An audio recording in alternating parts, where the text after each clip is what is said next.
आरती गाऊं आपको रिझाऊं, आरती गाऊं आपको रिझाऊं। हे जग कल्याणी तेरी आरती गाओ, जग कल्याणी तेरी आरती गाऊं। स्वर्ण मुकुट तेरे शीश पे सोहे, स्वर्ण मुकुट तेरे शीश पे सोहे।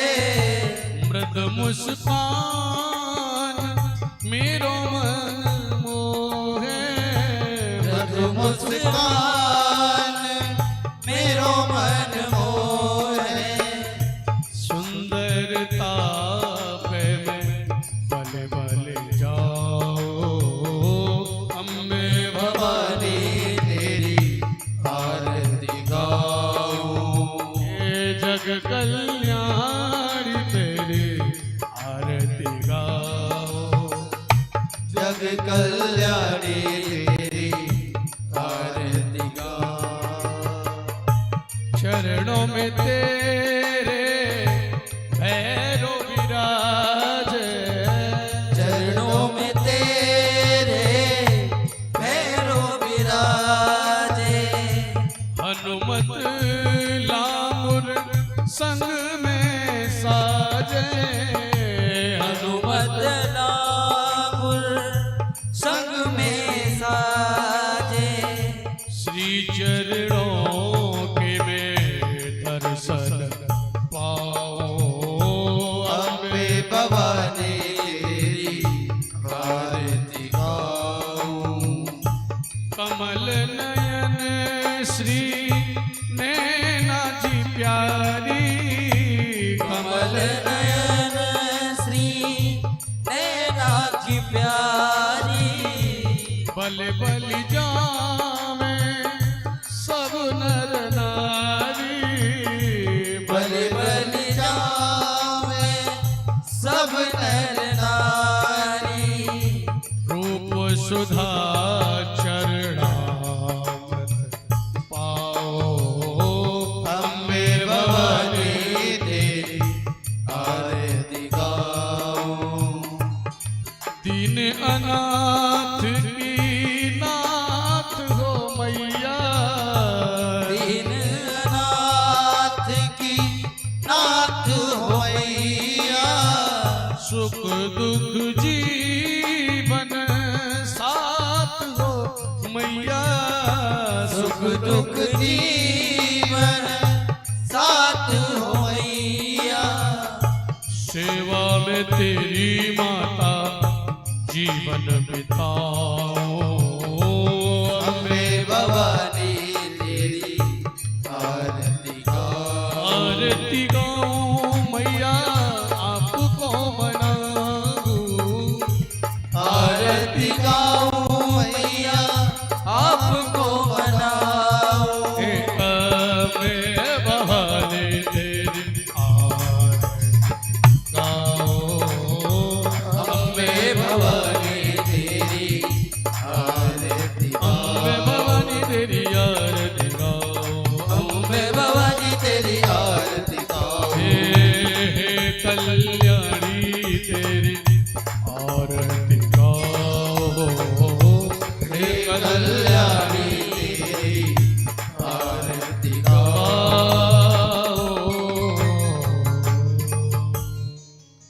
ओम जलेन शीतले करणमा पुष्पे देवादिवंदनो, ओम द्यौः शान्तिरन्तरिक्षं शान्ति पृथ्वी शान्तिरापः शान्तिरोगदय शान्तिः वनस्पतयः शान्तिर्विश्वेदेवाः शान्तिर्ब्रह्म शान्ति सर्वगं शान्ति शान्तिरेव शान्ति क्षमा शान्तिरेति सर्वष्टा शान्तिर्भवतु। हस्ते अक्षत पुष्पाणि गृहीत्वा पुष्पाञ्जलिं कुर्यात्, पुष्पाञ्जलिं पठे। हरिः ओम महाजगेन जगमय जन्त देवास्तान धर्माणि प्रथमान्यासन्, तेहनाकं महिमानः सचन्द्र यत्र पूर्वे साध्याः सन्ति देवाः। नाना सुगंध पुष्पाणि यथा कालोद्भवानि च पुष्पाञ्जलिर्मया दत्त्वा गृहाण परमेश्वरः। श्री प्राण पुरुषोत्तमाय नमः। श्रीमद्देवी भागवत स्वरूपिणी श्रीमद्भागवताय नमः। मंत्र पुष्पाञ्जलिं समर्पयामि। बोले भगवती मैया की जय बोलो कालरात्रि मात की जय नवरात्र महोत्सव की जय धर्म की जय हो अधर्म का विनाश हो प्राणियों में सद्भावना हो विश्व का कल्याण हो गौ माता की जय हो गौ हत्या बंद हो सत्य सनातन धर्म की जय हो जय जय श्री राधे नमः पार्वती पदे हर हर महादेव शंभो। सभी भक्त धन्यवाद के पात्र हैं। आरती व प्रसाद लेकर के ही आप प्रस्थान करेंगे कथा के पश्चात। अभी आप सब लोग शांति पूर्वक बैठ करके, आज थोड़ा संख्या अधिक थी इसलिए हमने बैठ करके ही आरती करवाई।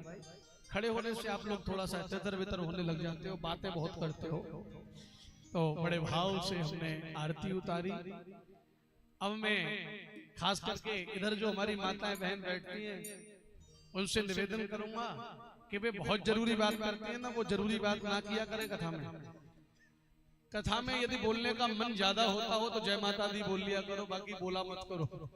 सबसे प्रार्थना है, निवेदन है, आइए उस भगवती की परम मंगलमय सुंदर उत्सव में आगे बढ़ते हुए देवी गौर प्रिया जी के चरणों में आप सबकी तरफ से ये निवेदन, ये प्रार्थना, ये रिक्वेस्ट, ये गुजारिश उनके चरणों में करूं कि वे हमें कथा के माध्यम से आह्लादित करते हुए इस कथा के सप्तम दिवस में प्रवेश कराते हुए हमारा मार्गदर्शन करें। पूज्य देवी गौर प्रिया जी। श्री जय राधे, जय श्री राम, श्री राधे, जय राधे, जय श्री राम, श्री राधे, जय राधे, जय श्री राम, श्री राधे, जय राधे, जय श्री राम, श्री राधे, जय राधे।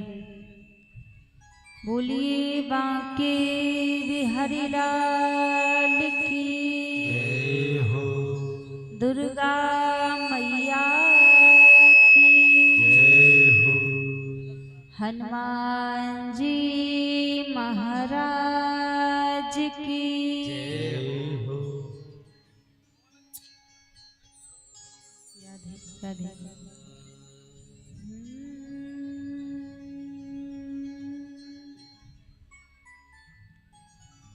हरि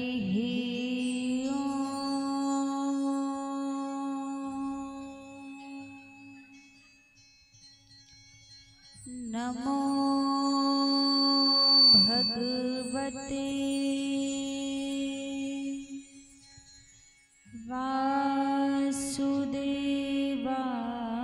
वासुदेवाय नमः। स्वस्ति श्री गणेशाय नमः।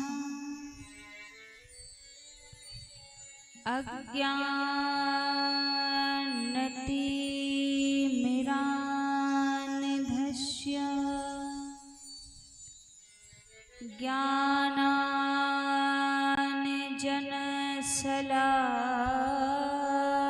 ज्ञानाञ्जनशलाकया चक्षुरुन्मीलितं येन तस्मै श्री गुरुवे नमः।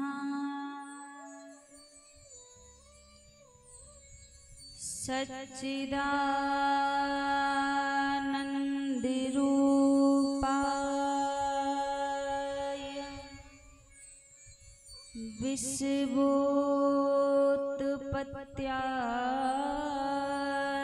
विश्वोत्पत्त्यादिहेतवे तापत्रये विनाशाय श्री कृष्णाय वयं नमः।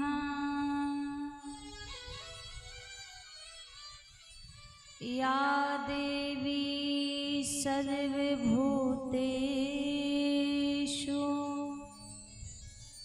शक्तिरूपेण संस्थिता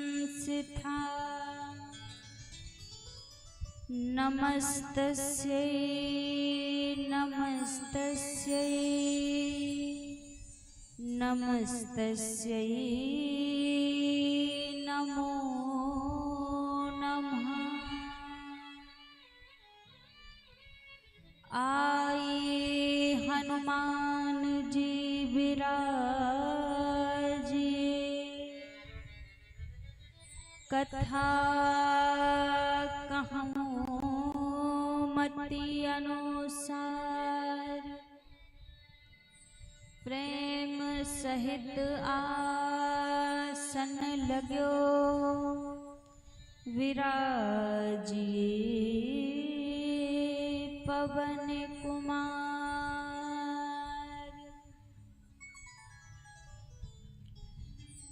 हरे कृष्ण कृष्ण कृष्ण हरे हरे हरे राम राम राम हरे हरे। बोलिए श्री बांके बिहारी लाल की जय हो। दुर्गा मैया की जय हो। हनुमान जी महाराज की जय हो।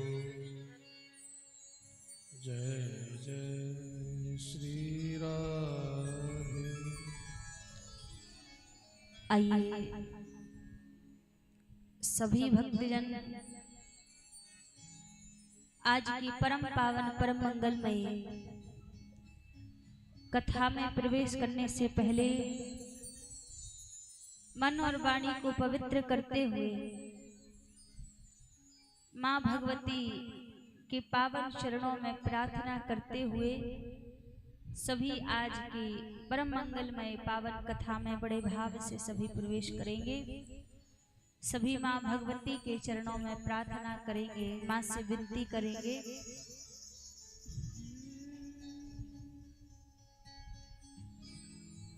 मैया तेरे भरोसे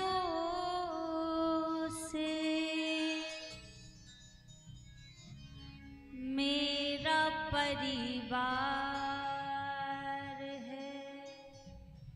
सब मिलकर मां भगवती से कहेंगे, हे अम्बे रानी, हमारा परिवार हमारा जीवन सब आपके भरोसे पर है।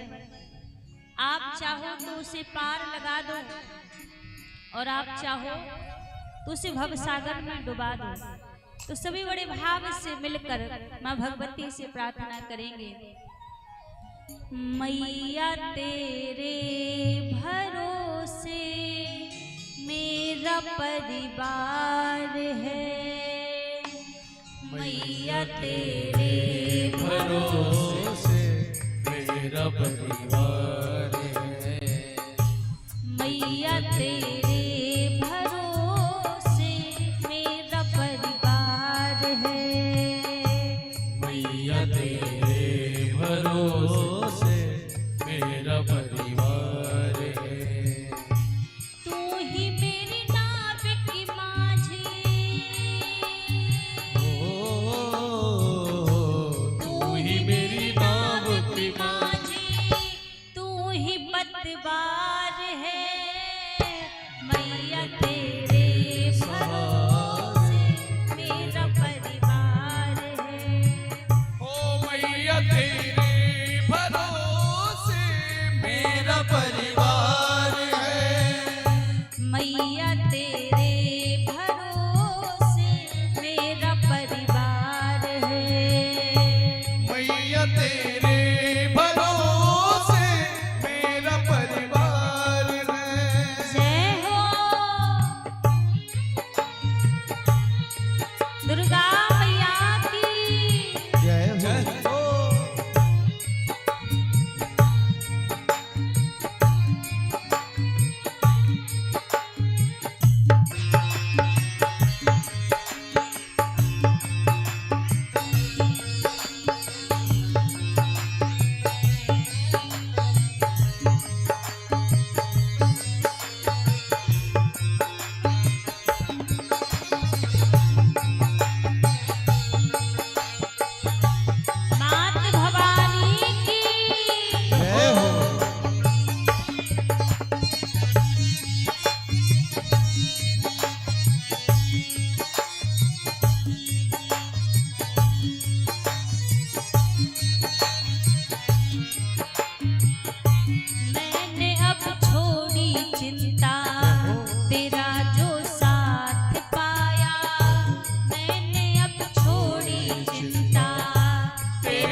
बढ़कर सहारा तुमने दिया है। मुझको अपनों से बढ़कर सहारा तुमने दिया है। जिंदगी भर जीने का गुजारा तुमने दिया है। जिंदगी भर जीने का सहारा तुमने दिया है। मुझको अपनों से बढ़कर सहारा तुमने दिया है। मुझको अपनों से बढ़कर सहारा तुमने दिया है। जिंदगी भर जीने का गुजारा तुमने दिया है। जिंदगी भर रहने का गुजारा तुमको दिया है। जिंदगी भर जीने का गुजारा तुमने दिया है। जिंदगी भर जीने का गुजारा तुमने दिया है। मुझ पे उपकार तेरा, मुझ पे उपकार तेरा, ओ मुझ पे उपकार तेरा। मैया बेसुमार है। मैया तेरे भरोसे मेरा परिवार है। मैया तेरे भरोसे मेरा परिवार है। मैया तेरे भरोसे मेरा परिवार है। ओ मैया तेरे भरोसे मेरा परिवार है। तू ही मेरी नाव की माझी, ओ तू ही मेरी नाव की माझी, तू ही पतवार है। मैया तेरे भरोसे मेरा परिवार है। मैया तेरे भरोसे मेरा परिवार है। मैया तेरे भरोसे जिन्हें माँ पे मेरा भरोसा है, दोनों हाथ। परिवार है। मैया तेरे भरोसे मेरा परिवार है। तू ही मेरी नाव की माझी, तू ही मेरी नाव की माझी, तू ही पतवार है। मैया तेरे भरोसे मेरा परिवार है। ऐसे मैया नहीं, तेरे भरोसे मेरा परिवार। माँ भगवती के भरोसे किस किस का परिवार है। आपको लगता है कि आपके परिवार को चलाने वाली कोई और नहीं, माँ भगवती है जो आपके परिवार को आपको थाम कर बैठी है, सबको संभाल कर बैठी है। यदि लगता है ना तो दोनों भुजाएं खड़े कर कर फिर माँ भगवती से धन्यवाद कहने में कुछ घाटा नहीं है। यदि लग रहा है कि जीवन को वही संभाल रही है, दोनों भुजाएं खड़ी करके मिलकर सभी कहेंगे, पीछे वाले भी। मैया तेरे भरोसे मेरा परिवार है। ओ मैया तेरे भरोसे मेरा परिवार है। ओ मैया तेरे भरोसे मेरा परिवार है। मैया तेरे भरोसे मेरा परिवार है। मैया तेरे भरोसे मेरा परिवार है। मैया तेरे भरोसे मेरा परिवार है। ओ मैया तेरे भरोसे मेरा परिवार है। ओ मेरा परिवार है। हाँ हाँ मेरा परिवार है। ओ मैया तेरे भरोसे मेरा परिवार है। मैया तेरे भरोसे मेरा परिवार।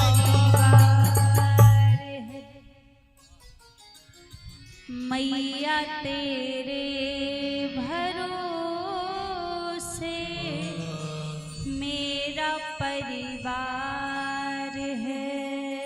ओ मैया तेरे भरोसे मेरा परिवार है। तू ही मेरी नाव की माझी, तू ही मेरी नाव की माझी, तू ही पतवार है। मैया तेरे भरोसे मेरा परिवार है। मैया तेरे भरोसे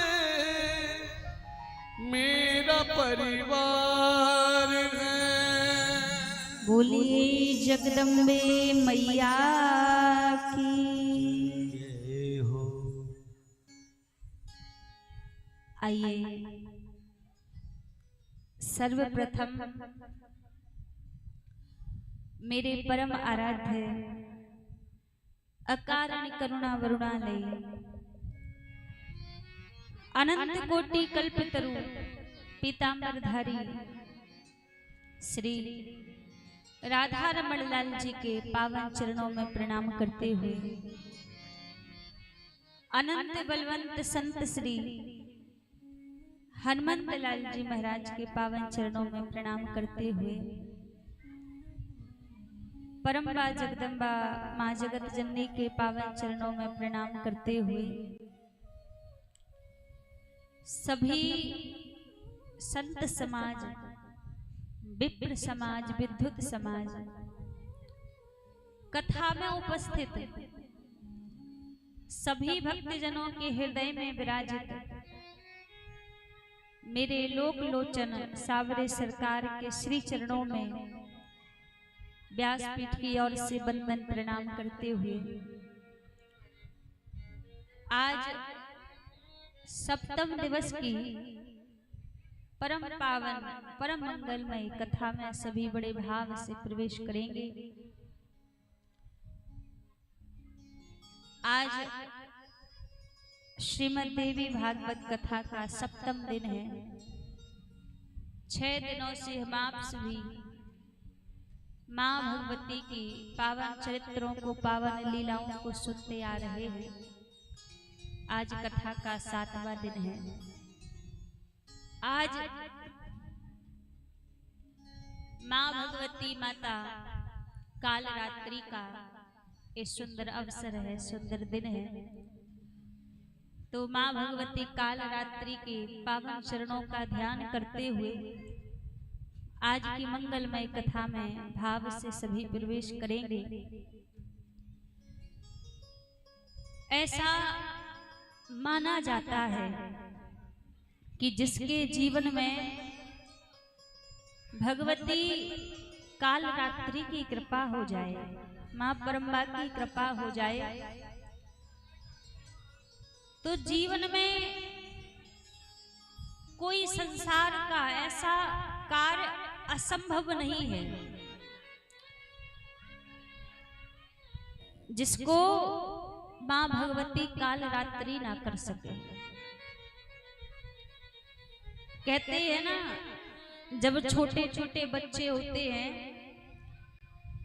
माँ बच्चों को जब स्नान इत्यादि करा देती है, स्नान इत्यादि करा देने के बाद उनको काला टीका लगाती है। क्यों? क्योंकि बच्चों को नजर ना लगे, इसलिए बच्चों को काला टीका लगाती है।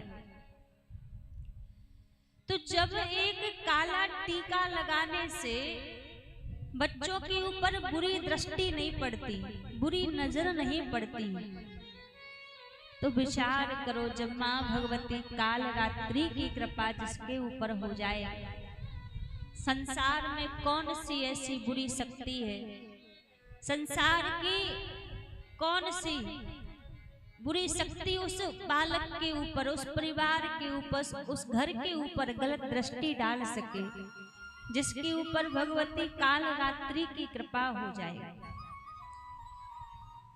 माता कालरात्रि की आराधना क्यों की जाती है?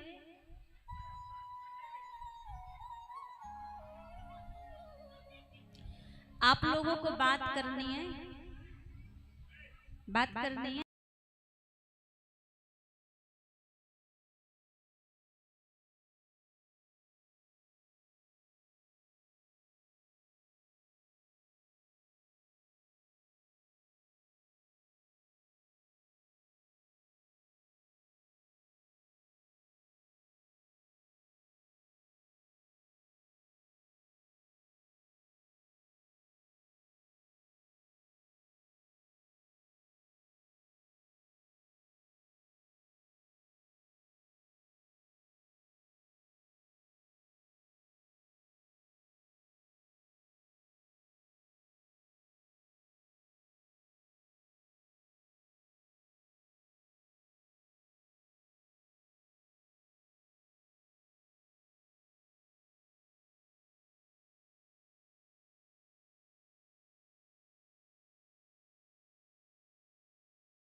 शांति पूर्वक वहीं बैठे रहो, क्योंकि आपके द्वारा किसी दूसरे को भी कथा में विघ्न ना पड़े, इसलिए शांति से आओ, शांति से बैठे रहो सभी। एक बार सभी प्रेम से कहिए जय माता दी, जय माता दी।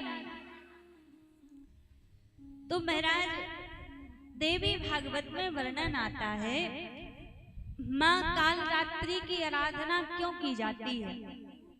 माँ कालरात्रि की आराधना करने से क्या होता है, जिसके जीवन में शत्रु का भय हो, जिसके जीवन में शत्रुओं से संकट हो, यदि वो भक्त माँ भगवती कालरात्रि की आराधना करते हैं तो कालरात्रि की आराधना से जीवन में कोई भय नहीं रहता, जीवन में कोई संकट नहीं रहता।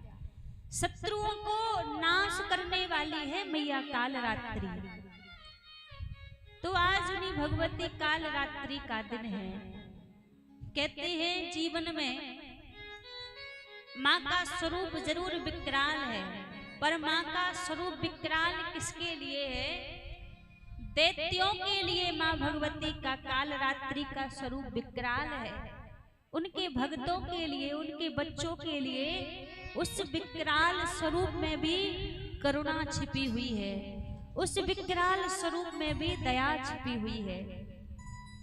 तो भगवती का ध्यान करते हुए आज की कथा में हम आगे प्रवेश करेंगे। कहते हैं जिसके भागवत जी में वर्णन है, जिसका व्यापार ना चल रहा हो, दुकान इत्यादि ना चल रही हो, तो अभी तो समय निकल गया, अब अगली बार जब समय आए तो आप करके देख लीजिएगा। जब कोई व्यापार दुकान इत्यादि ना चल रही हो तो एक काला धागा प्रथम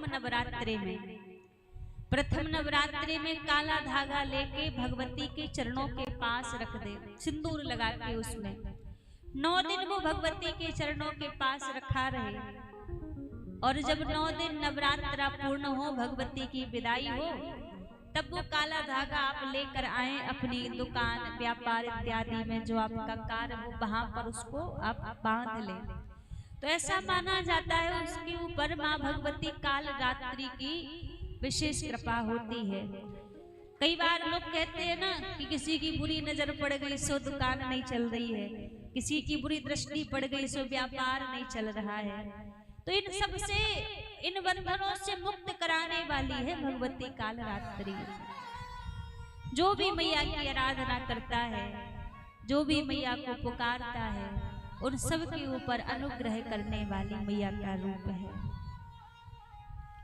तो मैया से यही प्रार्थना करते हुए कि हमारा समस्त परिवार, हमारा समस्त जीवन आपके भरोसे से चल रहा है, आपके परिवार से चल रहा है।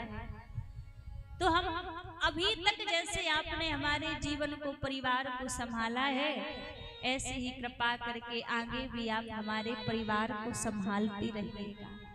माँ भगवती के चरणों में आज यही भाव लेकर कथा में आगे प्रवेश करेंगे कि हे माँ, कोई कहे या ना कहे, कोई जाने या ना जाने, पर मैं आपकी करुणा को जानता हूँ कि आज जो भी मुझे प्राप्त है, आज जो भी सुख दुख मुझे मिल रहा है, सब आपकी कृपा से मिल रहा है। तो बस इतनी कृपा करना। अभी तक आपने हमारी बाह को थाम के रखा है, आगे भी आप हमारी बाह को थाम के रखना। भगवती ने जिसकी बाह थाम ली, संसार में कोई उसको पराजित करने वाला नहीं है। जिसकी बाह माँ दुर्गा थाम ले, माँ भगवती थाम ले। इसीलिए भक्त का भाव है कि माँ, मेरा परिवार बस आपके भरोसे है, आप संभालो। हमने दूसरे दिन भी आपसे यही बात कही थी कि आप कथा श्रवण करो या माँ भगवती की आराधना करो, तो किस भाव से करो? शरणागति के भाव से करो। उनके चरणों में शरणागत होकर आप उनकी आराधना करो, भक्ति करो या कथा को श्रवण करो। बस सर्वस्व उनको समर्पित करके करो। अब सबसे बड़ी बात, शरणागति का अर्थ समझिए पहले। शरणागति का भाव क्या है, अर्थ क्या है? आज किसी से कहें कि आप मैया की शरणागति ले लो या भगवान की शरणागति ले लो, तो सब बड़े सरलता से कह देते हैं कि हमने तो शरणागति ले रखी, हम तो उनकी शरण में ही हैं। लेकिन केवल कहने से वो हृदय में शरणागति नहीं होती। आजकल लोगों की शरणागति जानते हो कैसी है? यदि हमारे जीवन में कोई अच्छा काम बन गया, कोई अच्छा काम हो गया, तो हम क्या कहते हैं? हमने कर दिया, हमने कर लिया, इसलिए अच्छा काम बन गया। और यदि वहीं पर वो काम बिगड़ जाए, कुछ गलत काम हो जाए, तो हम क्या कहते हैं? वो तो माता रानी की इच्छा थी इसलिए हो गया। तो भैया, ये शरणागति नहीं कहलाती कि अच्छा हो जाए तो हमने कर दिया, और यदि बिगड़ गया तो माता रानी की इच्छा थी इसलिए बिगड़ गया। ना, शरणागति का भाव तो ये है कि जीवन में अच्छा हो तो भगवती की कृपा से हुआ है, और जीवन में कुछ गलत हो तो भगवती की मर्जी से हुआ है। उसमें हमारा और आपका कुछ नहीं है कि अच्छा हुआ तो हमने कर दिया और बुरा हुआ तो मैया की इच्छा से हो गया। ये भावना नहीं रहती शरणागति में, क्योंकि शरणागति का हम सीधे शब्दों में अर्थ आपको बताएं। लोग कहते हैं ना कि मृत्यु के बाद पिंडदान होता है। सब कहते हैं कि जब मृत्यु हो जाती है तो मृत्यु के बाद पिंडदान होता है। लेकिन महाराज, जो शरणागति का पंथ है, जो शरणागति का रास्ता है, तो शरणागति के रास्ते में मृत्यु के बाद पिंडदान नहीं होता। यहाँ तो जीते जी पिंडदान होता है। पिंडदान का अर्थ महाराज, पिंड किसे कहते हैं? ये जो हमारी देह है ना, इसी को तो हम पिंड कहते हैं। तो हमारी देह हो गई पिंड, और जब हमने इसको भगवान को दान कर दिया या भगवती को समर्पित कर दिया, तो वो जीते जी हमारा पिंडदान हो गया। उसमें ना हमारी फिर कोई इच्छा बची और ना ही उसमें हमारी कोई मर्जी बची कि काम होना चाहिए। तो जब शरणागति जीवन में आती है, तो जिस प्रकार मरने के बाद पिंडदान होता है, जिसके जीवन में सच्ची शरणागति आ गई ना, तो वो जीते जी पिंडदान हो जाता है। उसमें फिर केवल मात्र ये जो हमारी देह बचती है ना, ये केवल उनकी आज्ञा के लिए बचती है कि वो जो आज्ञा करें उसके अनुसार हम चलें। यही सच्ची शरणागति होती है। फिर उस शरणागति में किंतु परंतु के लिए कोई स्थान नहीं बचता। कि कोई बुरा काम हो जाए तो किंतु करो क्यों हो गया परंतु लगाओ, इसके लिए कोई स्थान नहीं है। फिर तो महाराज राजी है हम उसी में जिसमें तेरी रजा है। फिर तो भक्त यही कहता है कि हम तो उसी चीज में राजी हैं जिसमें आप प्रसन्न हैं। फिर आप हमें झोपड़ी में रख लें और आप चाहें तो हमें महलों में रख लें। तो सच्ची शरणागति वही है कि उनकी इच्छा में हम अपने भाव को मिला लें, उनकी मर्जी में हम अपनी मर्जी को मिला लें।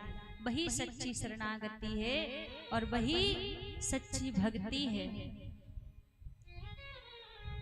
क्योंकि भक्ति करने के लिए कुछ अलग से नहीं करना पड़ता है कि आप सोचो कि हमें भक्ति करने के लिए कुछ अलग से करना पड़ता हो ना।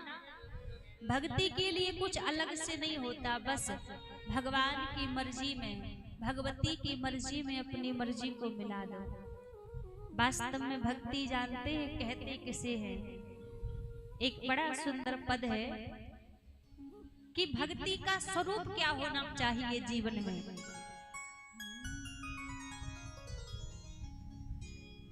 प्रभु चाह में चाह मिलाने को,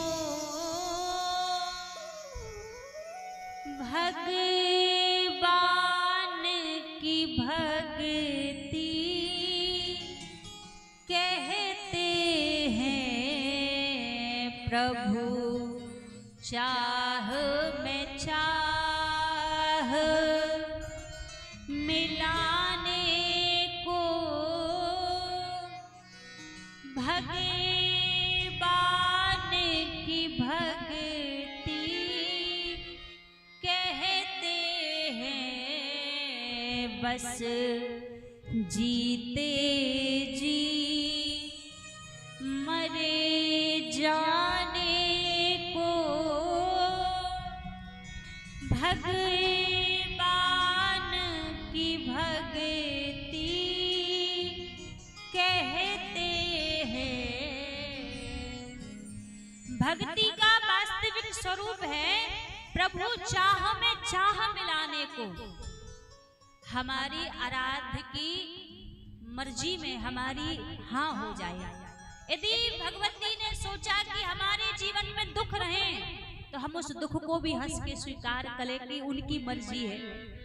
उन्होंने सोचा कि हम रोते हुए जीवन बिताएं तो हम उसको भी स्वीकार करें कि उनकी मर्जी है। वही सच्ची भक्ति है। भक्ति दुनिया के किसी बाजार में नहीं मिलती। कहा बस जीते जी मर जाने को भगवान की भक्ति कहते हैं। जीते जी जिसने अपने मन को मार दिया वही शरणागति के रास्ते पर चल सकता है, वही प्रभुता के मार्ग पर चल सकता है। जीते जी जिसने अपने मन को मार दिया।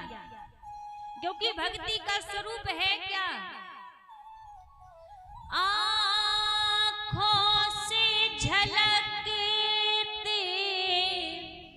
हो आंसू और चेहरे पर मुस्कान रहे, एक संग में हंसने रोने को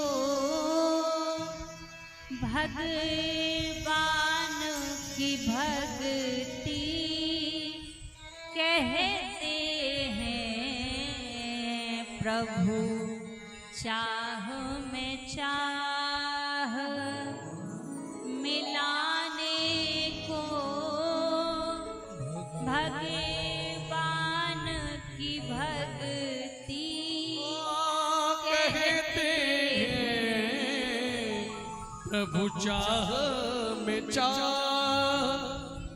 मिलाने को भगवान की भक्ति कहते हैं। भक्ति का स्वरूप कैसा होता है? कहो तो एक क्षण जब भगवती के सामने जाओ तो एक पल में उनको देखकर आंखों में आंसू भर आए। उनको देखकर आंखों से आंसू बहने लग जाएं और एक ही पल में ऐसा भाव बदल जाए कि मुखमंडल पर ऐसा स्वरूप उनका दिखे कि मुस्कान आ जाए। तो आंखों से आंसू भी बह रहे हैं, मुखमंडल पर मुस्कान भी है। तो कहा एक संग में हंसने रोने को भगवान की भक्ति कहते हैं। भक्तों के लिए लोग क्या कहते हैं, जो भक्ति करने लग जाए तो लोग कहते भैया ये पागल हो गया है। वास्तव में वो पागल होता नहीं है, भक्ति का स्वरूप उसके अंदर जाग जाता है। तो भक्ति का वो स्वरूप दुनिया वाले स्वीकार नहीं कर पाते, इसलिए कहते पागल हो गया है। क्योंकि उस भक्ति के स्वरूप को या तो भगवान जानता है या तो भक्त जानता है, हर किसी के बस की बात नहीं है। आज कोई व्यक्ति यहाँ पर 1 मिनट में रोने के लिए लग जाए, 1 मिनट में हंसने के लिए लग जाए, तो आप ऐसा दृश्य देखकर क्या कहोगे? आप यही कहोगे पागल हो गया है। 1 मिनट पहले रो रहा था, अब 1 मिनट में हंस रहा, पागल हो चुका है। तो हमारे लिए भले वो पागल दिखता है, लेकिन वास्तविक भक्ति का स्वरूप वही प्रकट होता है। क्योंकि उसको ना अपने हंसी की चिंता है कि दुनिया वाले मेरे ऊपर हंसेंगे, ना उसको अपनी बदनामी की चिंता है कि दुनिया वाले मेरे बारे में बुरा बोलेंगे। उसको चिंता किस चीज की है कि राजी है हम उसी में जिसमें तेरी रजा है। मेरे रोने से तुमको जो आए हंसी, मैं रो रो कर तुमको हंसाया करूं। ये शरणागति का भाव होता है महाराज। यदि हमारे रोने से हमारे आराध्य प्रसन्न हो जाएं तो भक्त रो रो के मनाता है। यदि हमारे हंसने पर हमारी आराध्य प्रसन्न हो जाएं तो भक्त हंस हंस के मनाता है। यही भक्ति का स्वरूप है। और हर किसी के अंदर ये भक्ति का स्वरूप इतनी जल्दी जागृत नहीं होता। इसके लिए पूर्णतः हृदय में शरणागति चाहिए। और जब तक पूरी तरह से हृदय में शरणागति नहीं आएगी तब तक ये भक्ति का स्वरूप भी प्रकट होने वाला नहीं है। और ये वो उच्च स्तर की भक्ति है, वो उच्च स्थान की भक्ति है जिसको पाने के लिए देवी देवता भी तरसते हैं, जिसको पाने के लिए देवी देवता भी चाहते हैं कि ये भक्ति हमें मिल जाए। ये वो उच्च स्तर की भक्ति है। तो जब ये भक्ति का भाव हमारे हृदय में आ जाए, हमारे मन में आ जाए, तब समझना कि आज सच्ची शरणागति हमारे जीवन में आई है। और जब तक हमें हमारा अच्छा दिख रहा है कि हमारा अच्छा हो रहा है, जब तक हमें हमारा बुरा दिख रहा है कि हमारा बुरा हो रहा है, तब तक महाराज हम भक्ति के पंथ में नहीं आए हैं। क्योंकि जब भक्ति के पंथ में आ जाते हैं ना, तब दोनों चीज बराबर दिखती है। भक्त दुख को भी स्वीकार करता है और भक्त प्रसन्नता को भी स्वीकार करता है। यही वास्तविक में जीवन में भक्ति का स्वरूप होता है। क्योंकि आडंबर करने से भक्ति नहीं होती। आजकल लोगों ने भक्ति को आडंबर बना रखा है। बड़ा बड़ा तिलक लगा लिया, लाल पीले वस्त्र पहन लिए, तो लोगों को लगता है बहुत बड़े भक्तराज आ गए। तो आडंबर की भक्ति से वो दुर्गा मैया प्रसन्न नहीं होती। भक्ति आडंबर की ना हो, भक्ति हृदय की हो, सच्चे मन की भक्ति हो, जिससे माँ दुर्गा माँ भगवती स्वयं प्रसन्न हो जाए। ऐसी भक्ति होनी चाहिए। तो ये जीवन में हमारी भक्ति का स्वरूप है महाराज। तो माँ भगवती से प्रार्थना करो कि हे माँ, यही शरणागति का भाव हमारे हृदय में प्रकट हो जाए कि बस आपकी मर्जी में हमारी मर्जी मिल जाए, आपकी रजा में हम राजी हो जाएं। ऐसा भक्ति का भाव हृदय में प्रकट हो जाए। और ये भाव केवल उनकी कृपा से प्रकट होगा, उनकी अनुग्रह से ऐसा भाव प्रकट होगा। हमारे आपके प्रयास करने से कुछ होने वाला नहीं है। जब वो कृपा कर देंगी तब ऐसा भाव हमारे हृदय में आएगा। तो यही भावना माँ भगवती से कहा करो कि बस आपके चरणों में हमारा निश्चल भाव से प्रेम हो जाए। और जिस दिन निश्चल भाव से प्रेम हो गया, उस दिन जो जीवन का आनंद, जीवन का सुख जो प्राप्त होगा, उसकी कल्पना नहीं कर सकते हम।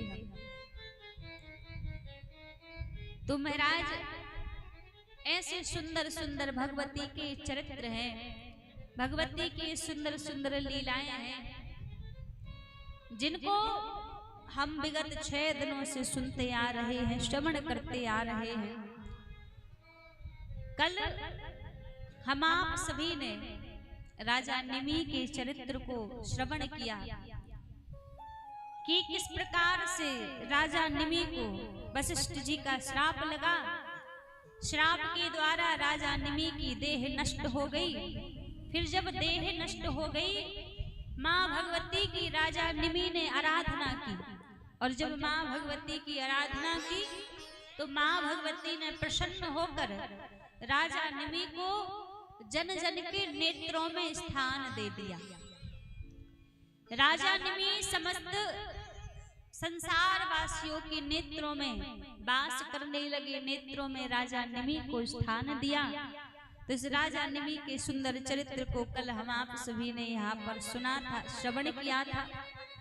जिन्हीं राजा निमि की ये पावन भूमि, ये जो मिथिलांचल क्षेत्र है, उन्हीं राजा निमि की ये पावन भूमि है कि उनके वंश के द्वारा ही इस जनकपुरी में विदेही और महाराज जनक का राज्य यहाँ पर चलता आ रहा है। तो इस सुंदर चरित्र को कल हम सभी ने श्रवण किया था। राजा जन्मेजय को श्री व्यास जी महाराज कई ऐसे अनेकों चरित्र श्रवण कराते हैं।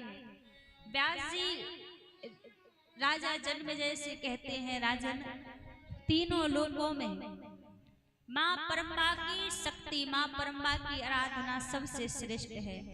तीनों लोकों में आप कहीं भी देख लीजिए तो माँ परम्बा की भक्ति के आगे, इनकी आराधना के आगे कोई बल नहीं है। और यहाँ पर सृष्टि के वर्णन की कथा जब सुनाई तो कई वंशों की कथा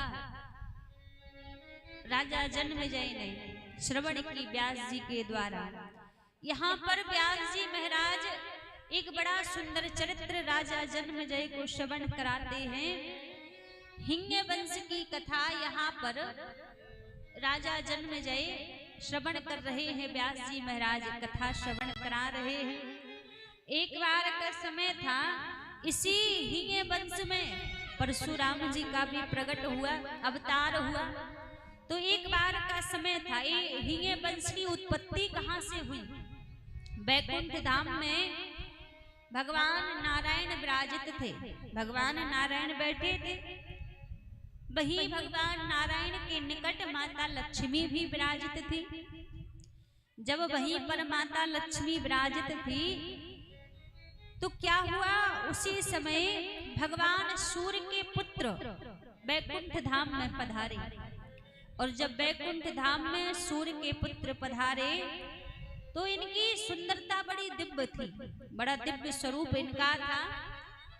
जैसी माता लक्ष्मी ने इनके स्वरूप को देखा, इनके रूप को माता लक्ष्मी ने देखा, तो माता लक्ष्मी इनके रूप को देखकर, उस दिव्य स्वरूप की शोभा को देखकर माता भगवती, माता लक्ष्मी मोहित हो गई कि इतना सुंदर इस बालक का रूप है। अब उन्होंने तो बालक की दृष्टि से देखा कि इस बालक का स्वरूप कितना सुंदर है, लेकिन भगवान नारायण ने देखा तो भगवान नारायण को क्रोध आ गया कि मैं सन्मुख बैठा हूँ, फिर भी इनकी स्वरूप की शोभा की सुंदरता का वर्णन लक्ष्मी जी करने लगी। जैसी करने लगी तो भगवान नारायण को क्रोध आया, तो भगवान नारायण ने श्राप दे दिया कि जाओ तुम अश्वी बन जाओ। अश्वी बनने का श्राप दे दिया। अब माता लक्ष्मी अश्वी बन गई और अश्वी बनकर अश्वी की देह को लेकर चिंतित हो गई कि मेरा तो ऐसा कोई भाव नहीं था उनके प्रति, मैं तो एक बालक की दृष्टि से देख रही थी कि कितना सुंदर है, कितनी सुंदर इसकी मुखमंडल की शोभा है। और भगवान नारायण ने बिना सोचे समझे मुझे असवी बनने का श्राप दे दिया। तो चिंतित होकर तभी माता लक्ष्मी भगवती माँ पार्वती के पास पहुंची और पार्वती जी के निकट जाकर सारा दृष्टांत माता पार्वती को सुना दिया कि अब मैं दोबारा भगवान नारायण को कब प्राप्त कर पाऊंगी, क्योंकि मेरी तो असली की देह बन चुकी है। आप मुझे कोई उपाय बताइए, मेरे ऊपर कृपा कीजिए ताकि मैं दोबारा भगवान नारायण को प्राप्त कर सकूं। जैसे सारा दृष्टांत माता पार्वती को सुनाया तो माता पार्वती ने भगवान नारायण को श्राप दे दिया। भगवान नारायण को श्राप दिया कि आप अश्व बन जाओ, अश्व बनने का श्राप दे दिया। अब जैसे ही भगवान नारायण यहाँ पर अश्व बन गए तो महाराज उसी समय भगवान नारायण अश्व बन के वन में भ्रमण कर रहे थे। वहीं पर अश्वी के स्वरूप में माता लक्ष्मी भी भ्रमण कर रही थी। तो वहीं माता लक्ष्मी और भगवान नारायण की भेंट हुई। तो महाराज इनके द्वारा वहीं पर एक पुत्र का जन्म हुआ, एक हरि वर्मा नामक पुत्र का वहां पर जन्म हुआ। जब हरि वर्मा नामक पुत्र का वहां पर जन्म हुआ तो उन्हीं के द्वारा फिर इस हींगे वंश की उत्पत्ति हुई। और हींगे वंश जो क्षत्रिय कुल कहते हैं, क्षत्रिय वंश, तो क्षत्रिय वंश को ही हींगे वंश कहा जाता है। तो इसकी उत्पत्ति भगवान नारायण और माता लक्ष्मी के द्वारा ही हुई है कि एक दूसरे को अश्व बनने का श्राप मिल गया था। तो इन्हीं के द्वारा एक पुत्र का जन्म हुआ। हरि वर्मा नामक पुत्र का जब जन्म हुआ तो उसी के द्वारा यहाँ पर क्षत्रिय वंश की ही वंश की यहाँ पर उत्पत्ति हुई। तो इस वंश में बड़े बड़े प्रतापी राजाओं का जन्म हुआ, बड़े बड़े यहाँ पर ऋषियों का भी अवतार हुआ, जन्म हुआ।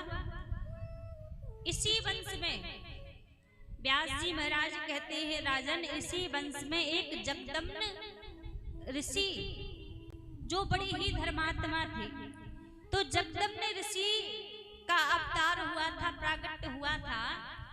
तो जो जगदम्न ऋषि थे वो बड़े धर्मात्मा राजा थे। तो महाराज एक बार का समय था,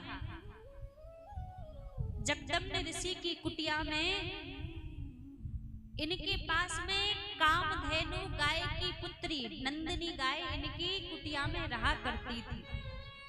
और जब नंदिनी गाय इनकी कुटिया में रहा करती तो जो भी इनकी कुटिया में जाया करता, आश्रम में जाया करता, तो ये बड़ी उसकी सेवा किया करते। जब ये उनकी सेवा किया करते तो एक सहस्त्र अर्जुन नाम के राजा हुए। तो एक बार उनके पुत्र जगदम्न ऋषि के आश्रम में पहुंचे, कई अक्षौणी सेना के साथ पहुंचे। तो जगदम्न ऋषि ने सोचा कि राजा के पुत्र हैं, यहाँ पर आए हैं तो इनको किसी चीज की कमी नहीं होनी चाहिए। जब कहा कि किसी चीज की कमी नहीं होनी चाहिए तो खूब सेवा की, खूब स्वागत सत्कार जगदम्न ऋषि ने इनका किया। अब रात्रि के समय में जो सहस्त्र अर्जुन नाम के जो राजा थे उनके जो पुत्र हुए वो पुत्र जगदम्न ऋषि के निकट बैठे हुए थे। तो निकट बैठकर पूछने लगे कि हे ऋषिवर, आप एक छोटी सी झोपड़ी में रहा करते हैं, आपकी इस झोपड़ी में ग्रंथ पुराणों के अलावा कुछ रखा भी नहीं है, तो आपके पास इतना ही वैभव कहाँ से आ जाता है जिस वैभव के द्वारा आप यहाँ पर जो भी अतिथिगण, जो भी संत ऋषि आपके द्वार पर आता है, आप सबका स्वागत सत्कार करते हो, किसी चीज की कमी नहीं होने देते। इतना वैभव कहाँ से आता है आपके पास में? जैसे कहा तो जगदम्न ऋषि कहने लगे कि मेरे पास तो कोई वैभव नहीं है, पर मेरे पास नंदिनी गाय है जो कामधेनु गाय की पुत्री है। तो उसी नंदिनी गाय की कृपा से जो भी अतिथि आता है उसका भरपूर मैं भरण पोषण कर देता हूँ। ये सब नंदिनी गाय की कृपा है। तो राजा के पुत्र कहने लगे कि हे ऋषिवर, जब आपके यहाँ पर हम आए हैं तो आप ऐसा करो, ये गाय हमें प्रदान कर दो, ये गाय हमें दे दो। अब जगदम्ब ऋषि को लगा कि राजा के पुत्र है, मैं मना भी नहीं कर सकता, मैं क्या करूं। जब लगा कि मैं मना भी नहीं कर सकता तो जगदम्ब ऋषि ने कहा कि ऐसा करो, आप स्वयं नंदिनी गाय से ही पूछ लो कि नंदिनी आपके साथ में जाना चाहती हैं, नहीं जाना चाहती हैं, इनसे पूछ लो आप। तो नंदिनी गाय से पूछा कि आप हमारे साथ में हमारे राज्य में चलोगी। उन्होंने मना कर दिया। कहाँ है बड़ी ये कैसा वातावरण है? कुछ व्यवस्थापक भी नियुक्त हो जाएं, अव्यवस्थाएं बहुत ज्यादा है।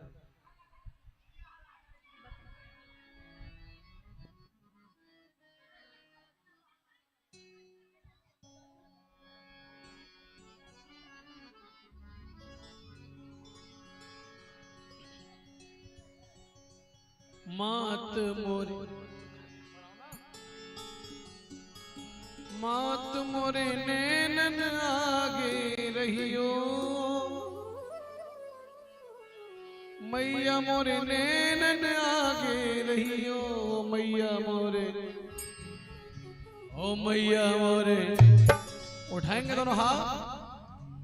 ओ मैया मोरे नैनन आगे रहियो, नैनन आगे रहियो, ओ मैया मोरे नैनन आगे रहियो, ओ मैया मोरे नैनन आगे रहियो, मैया मोरे नैनन आगे रहियो, मैया मोरे नैनन आगे रहियो, ओ मैया मोरे, हे मैया मोरे, ओ मैया मोरे अखियन आगे रहियो, ओ मैया मोरे नैनन आगे रहियो, मैया मोरे नैनन आगे रहियो, ओ मैया मोरे नैनन आगे रहियो, ओ मैया मोरे नैनन आगे रहियो, ओ मैया मोरे, ओ मैया मोरे, हे मैया मोरे नैनन आगे रहियो, ओ मैया मोरे नैनन आगे रहियो, उठाएंगे दोनों हाथ।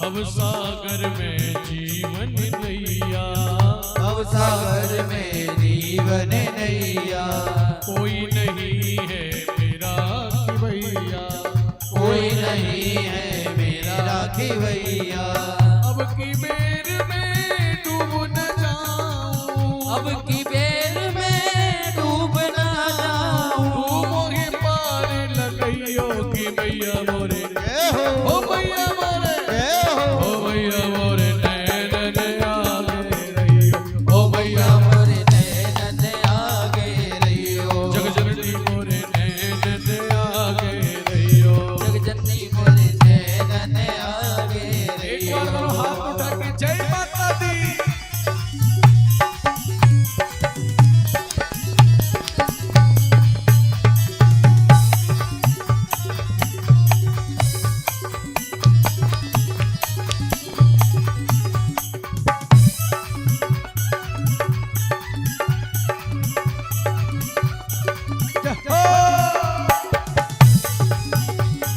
बैठे बैठे झूमते हुए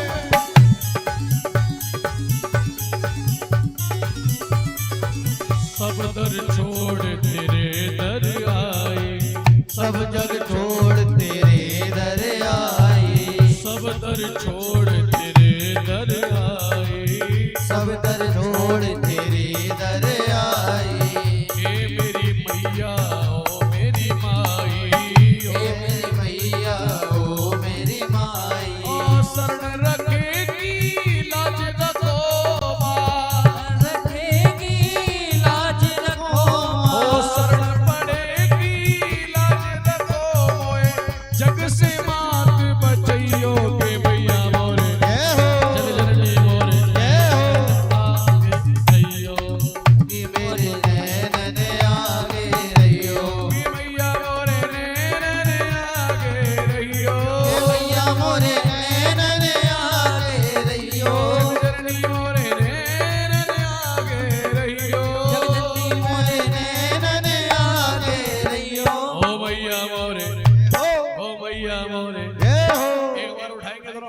मेरे साथ मस्ती में ऐसे झूमते हुए ओ मैया मोरे नैनन आगे रहियो, ओ मैया मोरे नैनन आगे रहियो, ओ मैया मोरे नैनन आगे रहियो, ओ मैया मोरे नैनन आगे। एक बार बोलो हाथ 1 2 3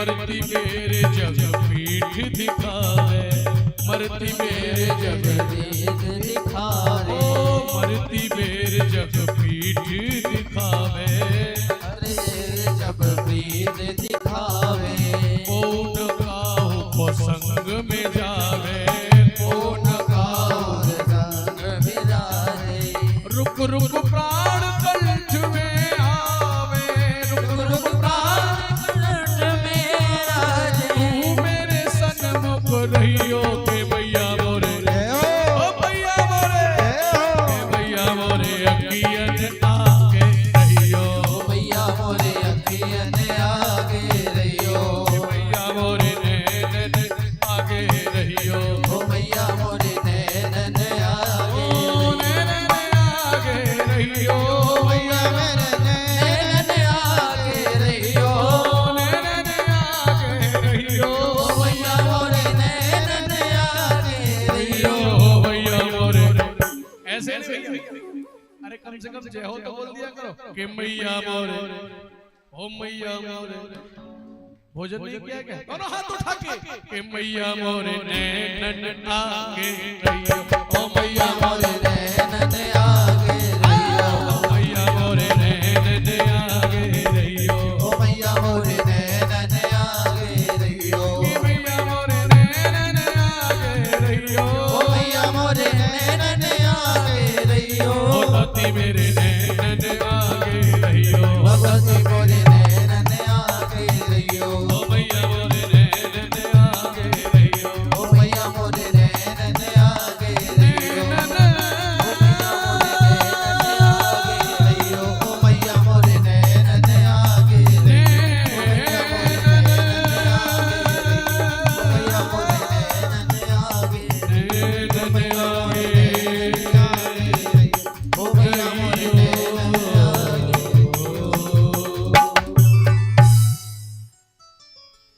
नैनन आगे रहियो की मैया मोरी, जग जननी मोरी नैनन आगे रहियो, बोले काल रात्रि मैया की जय।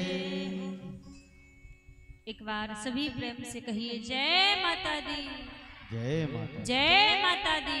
जय माता। यहाँ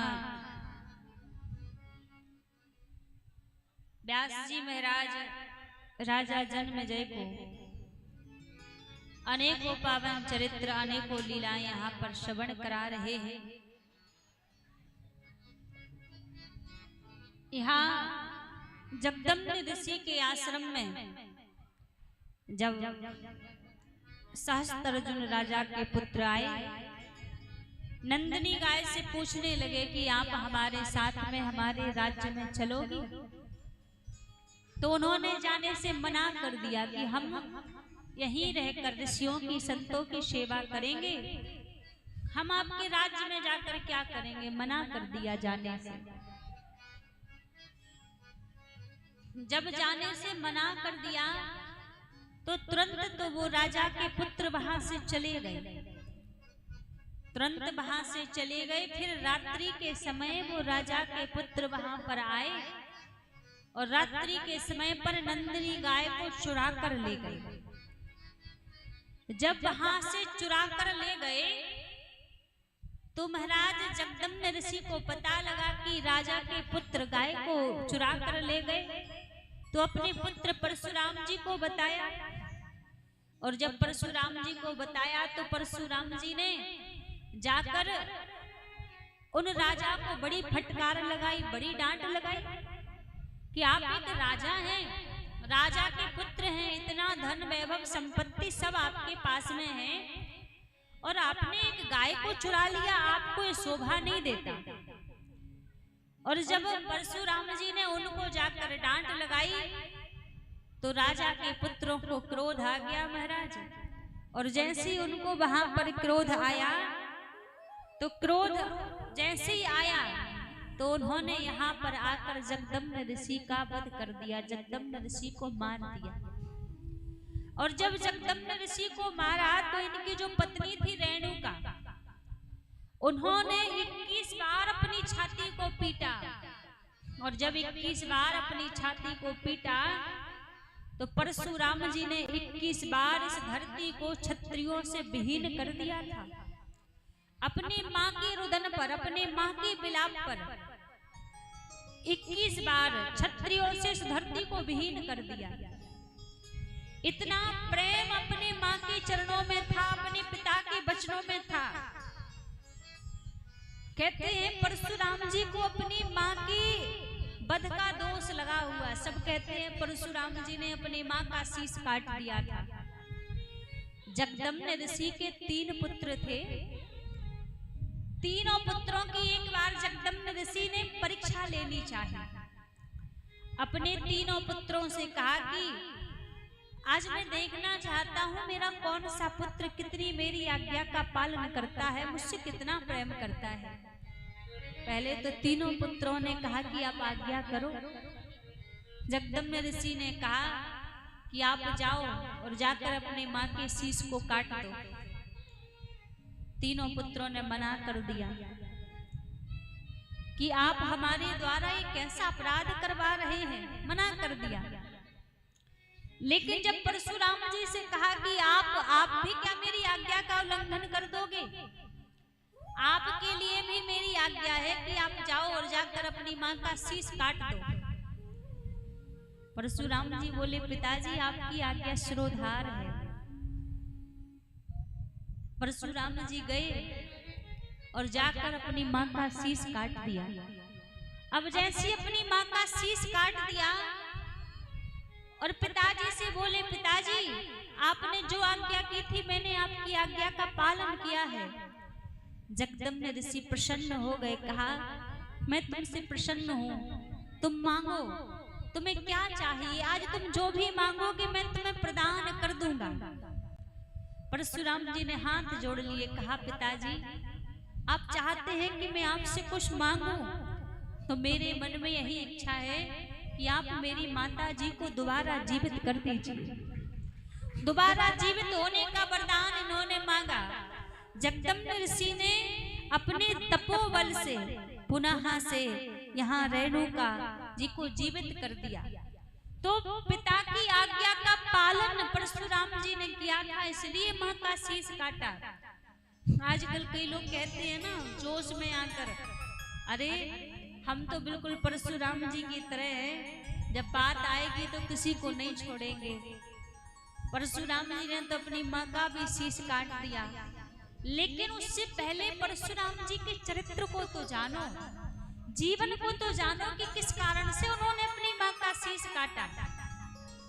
कहते हैं जग में वो पुत्र बड़भागी होता है जो अपने जीते जी पिता की आज्ञा का पालन करे, वो पुत्र बड़भागी होता है। और वो पिता बड़भागी होता है जिस पिता के पुत्र के मुख से यदि प्राण देने की भी बात आए तो वो पुत्र एक बार के लिए पीछे ना हटे, मना ना करे, तो वो पिता भी बड़भागी होता है कि जिसके घर में ऐसा पुत्र जन्म ले। तो परशुराम जी ने तो अपनी माँ की आज्ञा का पालन करने के लिए, पिता की आज्ञा का पालन करने के लिए माँ का शीश काटा। पर उनकी भक्ति, उनका भाव इतना निश्चल था कि पुनः से जगदम्ब ऋषि ने अपनी पत्नी को जीवित भी कर दिया। तो महाराज इसी क्षत्रिय वंश में, इसी हीय वंश में जगदम्ब ऋषि परशुराम जी का भी अवतार हुआ, जो भगवान नारायण और माता लक्ष्मी के द्वारा जिस वंश की उत्पत्ति हुई थी, अश्वी का और अश्व का रूप भगवान नारायण और माता लक्ष्मी ने धारण किया था। तो हीय वंश की कथा यहाँ पर श्रवण कराई। और महाराज आगे बड़े सुंदर सुंदर चरित्र राजा जन्मेजय को व्यास जी महाराज श्रवण करा रहे हैं, और राजा जन्मेजय आनंदित होते जा रहे हैं सभी माँ भगवती के पावन चरित्रों को श्रवण करके। क्योंकि जो श्रीमद् देवी भागवत कथा में जितनी भी चरित्र है, जितनी भी कथाएं हैं, वो किसी एक ग्रंथ की नहीं है, वो किसी एक पुराण की नहीं है। देवी भागवत में 18 पुराणों की कथाएं हैं।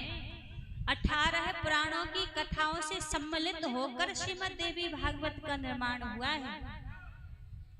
तो समस्त ग्रंथों की कथा श्रीमद् देवी भागवत में है। इनकी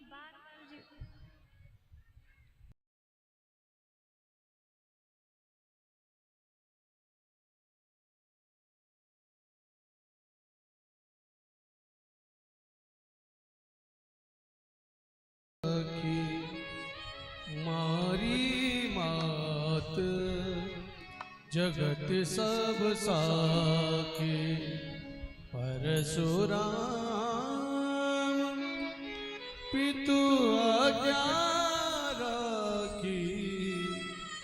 मारी मात जगत सब साकी। थोड़ा शांति बनाए। मात पिता प्रभु गुरु के बानी, बिनय विचार करिए शुभ जानी। मात पिता सभी लोग देखिए शांति बनाए रखें। हमें भी अच्छा नहीं लगता बार बार आपसे कहना। आप बीच बीच में इतना तेज तेज से आवाज करते हो कि हम भूल जाते हैं कि हमें क्या बोलना है। तो आप शांति पूर्वक कथा सुने तो एक बार जो कथा प्रारंभ हुई तो उसमें मन लगता है फिर कहने में। और फिर हम 5-10 मिनट कथा कह के भूमिका जमाते हैं, फिर आपका वही चालू हो जाता है। तो हमें भी अच्छा नहीं लगता बार बार कहना कि आप बच्चों की तरह आप लोग ही चिल्लाने लग जाते हैं। तो एक बार शांति पूर्वक इधर जितनी भी जगह हो एक बार में सबको कर दो। हम 1 मिनट के लिए चुप हो जाएंगे तो सब आगे आगे हो जाएंगे।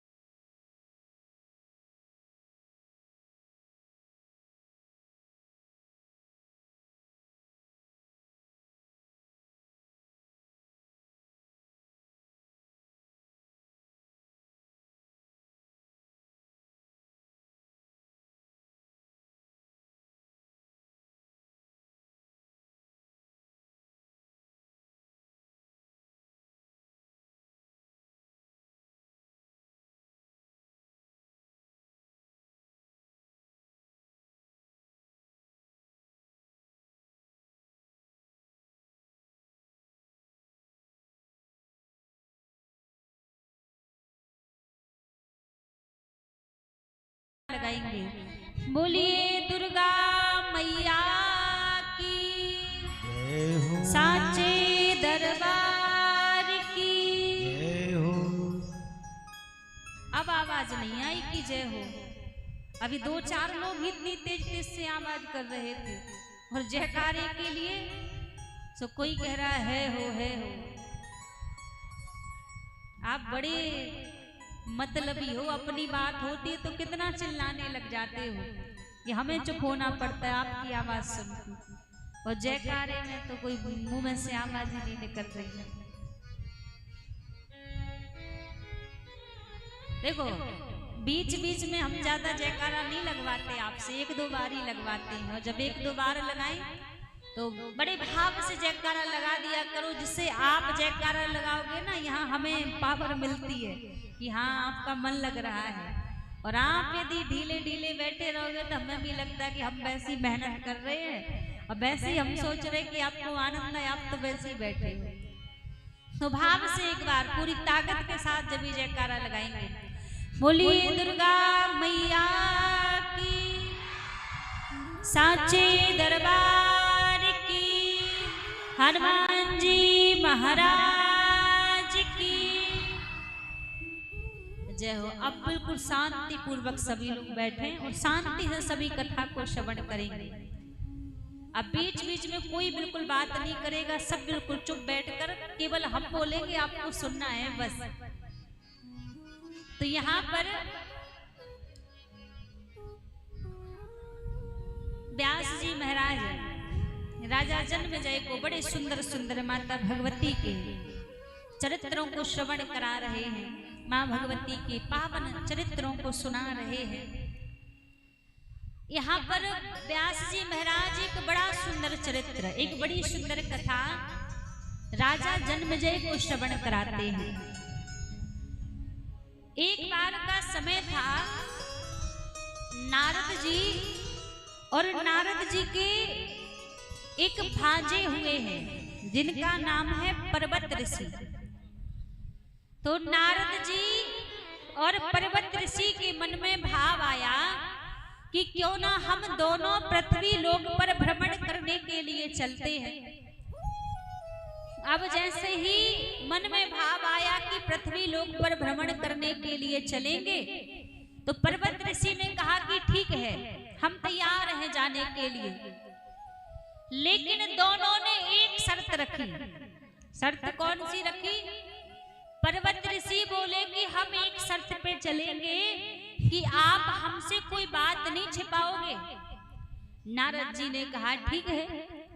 और नारद जी बोले यही शर्त आपके लिए भी है कि वहां जाकर आप भी मुझसे कोई बात नहीं छिपाओगे, कोई वचन नहीं छिपाओगे। पर्वत ऋषि बोले ठीक है, हम भी आपसे कोई बात नहीं छिपाएंगे। अब दोनों नारद जी और पर्वत ऋषि चले हैं पृथ्वी लोक का भ्रमण करने के लिए। भ्रमण करते हुए जा रहे थे, तो भ्रमण करते करते इतना समय बीत गया कि चौमासे का समय आ गया। और जब चौमासे का समय आ गया तो दोनों एक नगर पहुंचे। एक नगर में होकर जा रहे थे, जिस नगर में एक संजय नाम के राजा रहा करते थे। और जो संजय नाम के राजा थे वो बड़े ही धर्मात्मा राजा थे। जब उन संजय नाम के राजा को पता लगा कि नारद जी और नारद जी के साथ में एक महात्मा जी और है, मेरे नगर से होकर जा रहे हैं, तो क्यों ना मैं अपने नगर में दोनों का स्वागत करूं। मेरे नगर में पधारे हैं तो आज तो मैं बड़ा धन्य हो गया। तो जो संजय नाम के महात्मा थे, जो ऋषि थे, तो दोनों का स्वागत करने के लिए पहुंच गए। नारद जी का पर्वत ऋषि का स्वागत करने लगे। कहा आज तो मैं धन्य हो गया, आज तो बड़ी कृपा हो गई, आज मेरा राज्य धन्य हो गया। जो नारद जैसे संत, पर्वत ऋषि जैसे संत आज मेरे इस नगर में पधारे हैं। खूब सेवा की नारद जी की, पर्वत ऋषि की खूब सेवा की।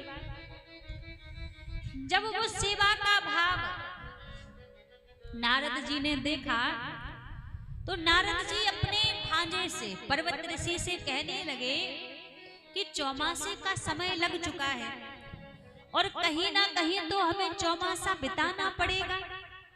तो हमें लगता है कि ये जो संजय राजा हैं, इनके जैसा सेवार्थी राजा हमें कोई दूसरा नहीं मिलेगा।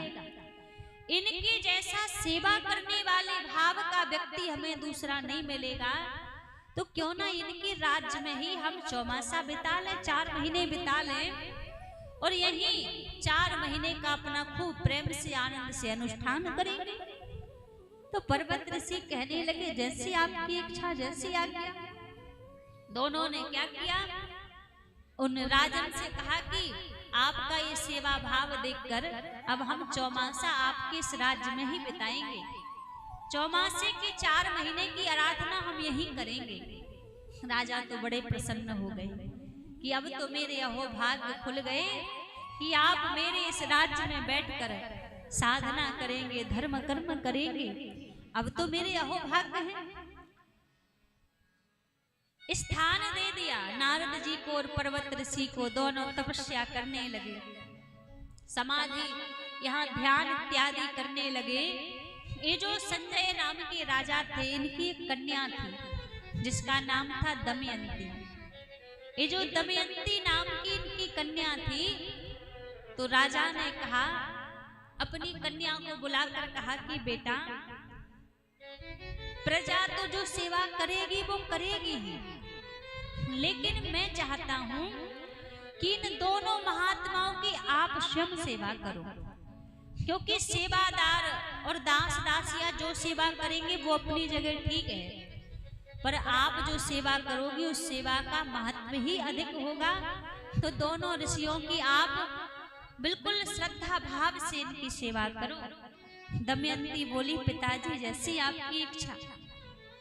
अब नारद जी अपनी साधना में लगे हैं, पर्वत ऋषि अपनी साधना में लगे हैं। दमयंती दोनों की सेवा करती, दोनों की सेवा करती। अब धीरे धीरे क्या हुआ, जब दमयंती सेवा करती पर्वत ऋषि की और नारद जी की, नारद जी को तो इस बात का कोई अभाव नहीं था, कुछ पता नहीं था, पर दमयंती क्या करती, पर्वत ऋषि की सेवा थोड़ी कम किया करती और नारद जी की सेवा थोड़ी ज्यादा करती। पर्वत ऋषि की सेवा बड़ी जल्दी जल्दी करके पुनः नारद जी के पास आ जाती, नारद जी की सेवा ज्यादा करती। अब नारद जी ने एक दिन इस दृश्य को देखा, 2 दिन इस दृश्य को देखा। अब धीरे धीरे नारद जी को लगा कि पर्वत ऋषि की सेवा कम करती है, मेरी सेवा ज्यादा करती है। तो आज दिन भर जब साधना पूरी करके अपना जप तप इत्यादि करके नारद जी और पर्वत ऋषि बैठे हुए थे। अब जैसे ही दोनों बैठे हुए थे, तो नारद जी पर्वत ऋषि से कहने लगे कि मुझे लगता है कि जो राजा की कन्या है ये मुझसे प्रेम करने लगी है, ये शायद मुझसे विवाह करना चाहती है। जैसे पर्वत ऋषि ने वचन सुने, कुछ सोचा विचारा नहीं, इनको लगा कि शायद नारद जी ने अभी तक मुझसे बात छिपाई है, तो कुछ विचार नहीं किया, कुछ सोचा नहीं, सीधा श्राप दे दिया कि जाओ मैं आपको श्राप देता हूँ, आप बंदर मुख हो जाओ। नारद जी को बंदर मुख होने का श्राप दे दिया। अब जैसे नारद जी को बंदर मुख होने का श्राप दिया, तो नारद जी ने कहा कि देखो इसमें मेरा कोई अपराध नहीं है, मेरी कोई गलती नहीं, मुझे तो कोई बात पता ही नहीं थी। आज मुझे जब थोड़ा सा इस बात का आभास हुआ तो मैंने आपको ये बात बताई, और बिना विचार किए आपने मुझे श्राप दे दिया। मैं भी आपको श्राप देता हूँ कि आप जाओ मृत्यु लोक में जाकर जन जन में भटको। जन जन में भटकने का श्राप दे दिया। पर्वत ऋषि आकर मृत्यु लोक में जन जन में भटकने लगे। पर नारद जी विचार करने लगे कि कुछ दिन और बचे हैं चौमासे के, तो मैं तो अपनी सेवा आराधना पूरी करके ही यहाँ से जाऊंगा। अब नारद जी यहाँ बड़े प्रसन्न हो गए। नारद जी क्यों प्रसन्न हो गए?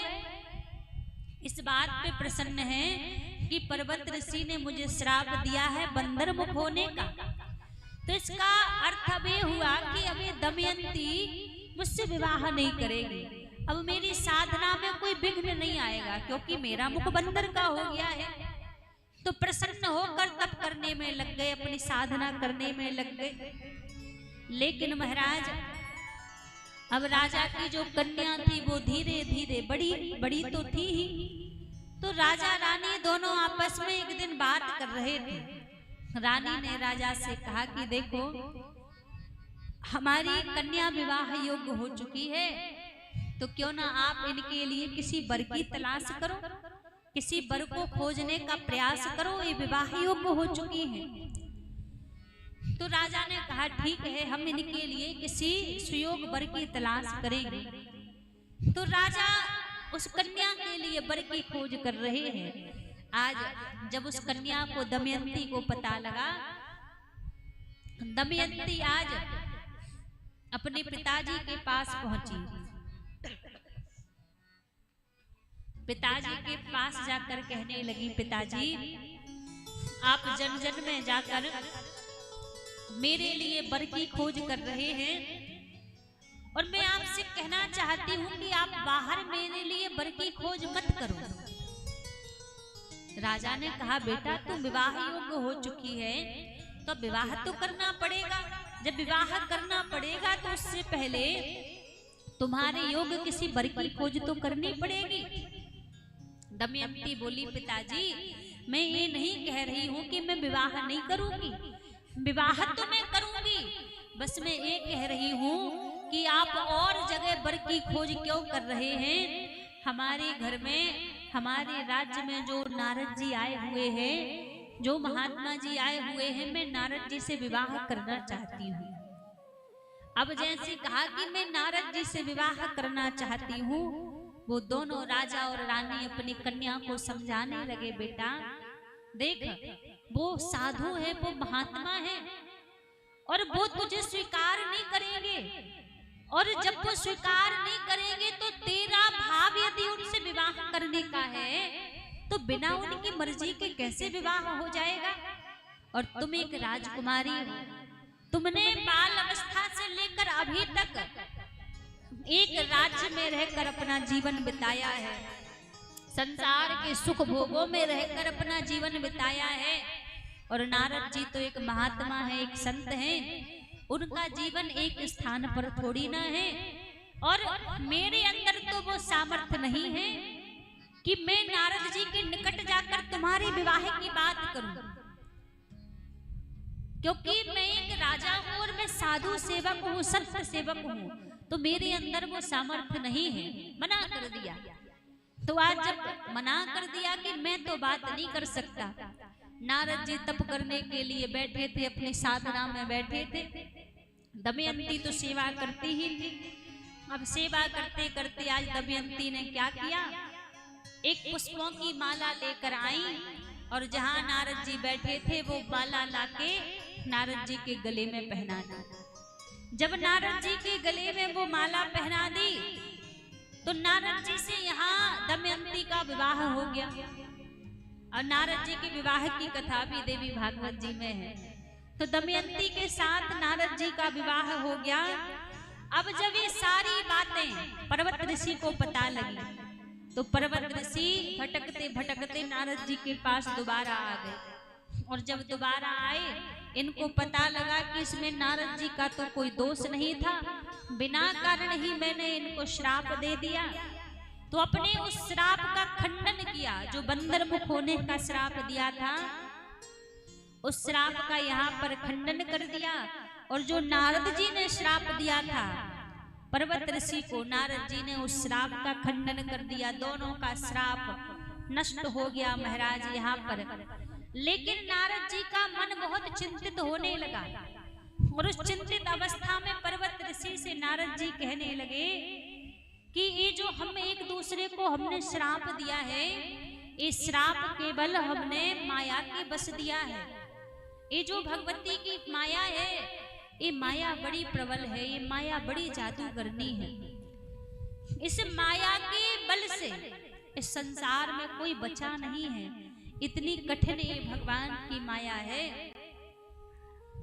कि कोई भी इस माया के प्रभाव से बच नहीं पाया। कहते हैं जिस प्रकार एक मदारी होता है ना, एक कठपुतली को लेकर मेले में जाकर नचाने लग जाता है। अब उस कठपुतली को कुछ पता नहीं रहता कि मैं क्या करूं क्या ना करूं, बस वो मदारी जैसे जैसे नचाता है वो वैसे ही नाचती रहती है कठपुतली। उसी प्रकार हमें ज्ञात नहीं है, हमें पता नहीं है कि हम क्या कर रहे हैं, आगे क्या करेंगे, क्या होगा। किसी को पता नहीं है।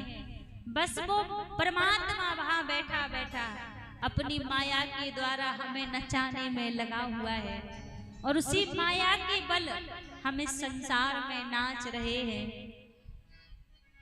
बस माया के बस में होकर हमें ना अच्छा समझ आता है, कभी कभी ना बुरा समझ आता है। बस जो ना भी करना हो कार्य वो भी कर बैठते हैं। ये केवल बस माया का खेल है महाराज। इस माया से संसार में कोई बच नहीं पाया।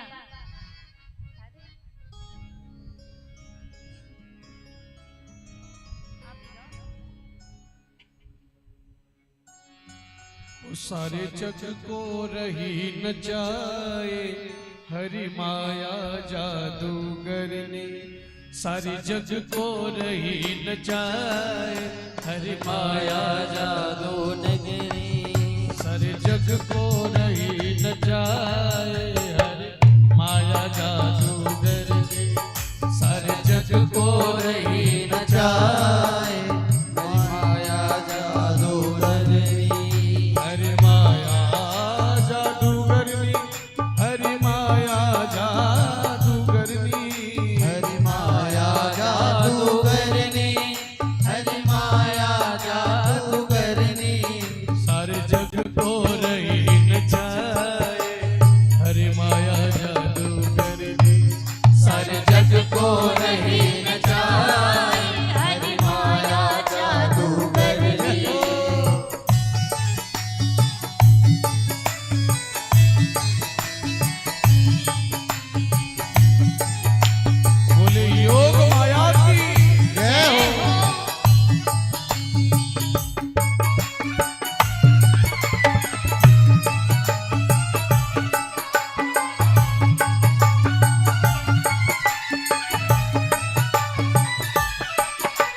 कोई नहीं बचा माया के प्रभाव से।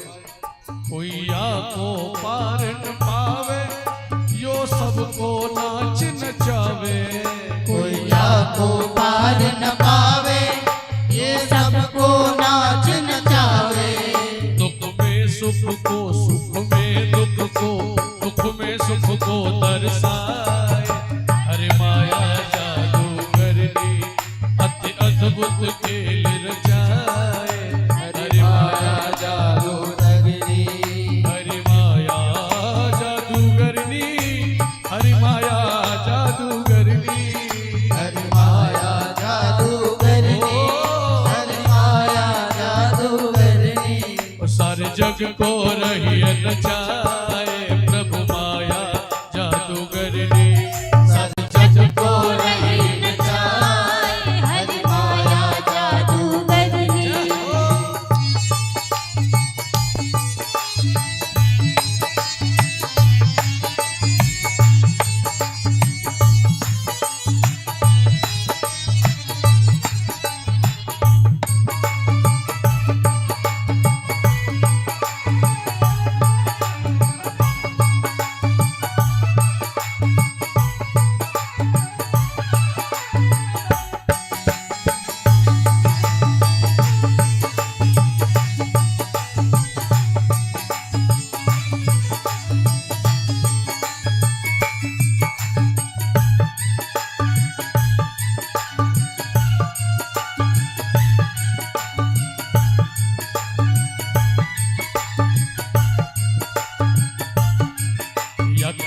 बस चराचर नाचे कोई कृपा पात्र ही बाचे।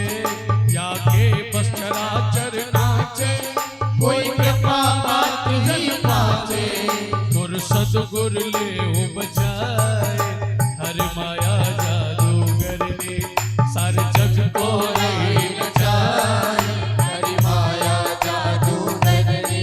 जब पंथ न कोई सूझे तब जाए गुरु जी से पूजे, जब पंथ न कोई सूझे तब जाए गुरु जी से पूजे, बचवे को कौन उपाय, हर माया जादूगर ने सारे जग को रही नचाए, हरि माया जादूगर ने।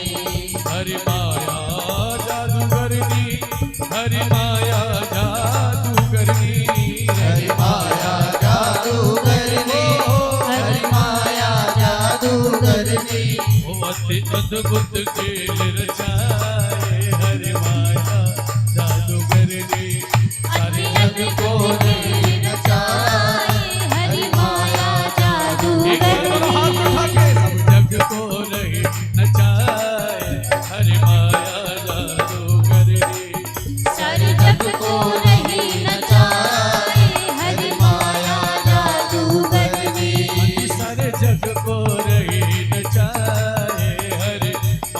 जादूगरनी सारे जग को रही नचाए, हरि माया जादूगर ने। अति अद्भुत खेल रचाए, हरि माया जादूगरनी अति अद्भुत खेल रचाए, हरि माया जादूगरनी। बोले योग माया की जय।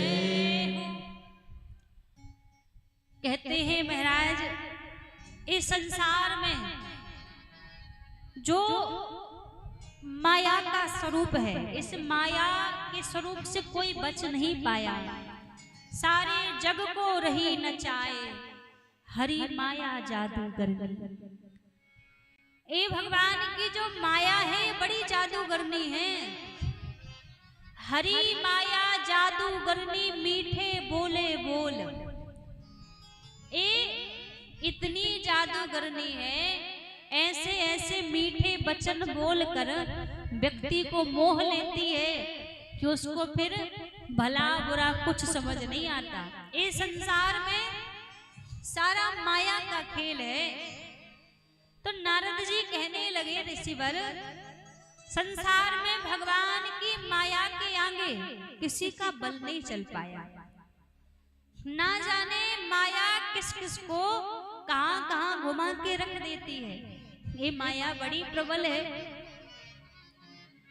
नारद जी कहने लगे कि इस माया के प्रभाव से एक बार मैं स्वयं स्त्री बन चुका था और मुझे ही पता नहीं चला कि स्त्री में माया से बना हूं या फिर मेरा वास्तविक स्त्री का स्वरूप है।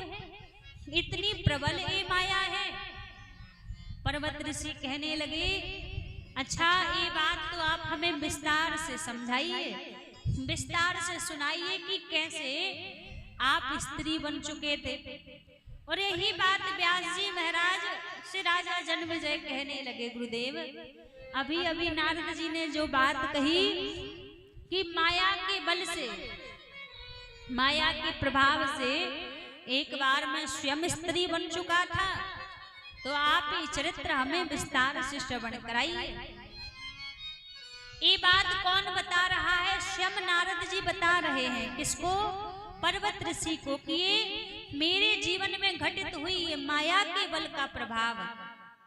और यहाँ पर व्यास जी महाराज राजा जन्मेजय को सुना रहे हैं।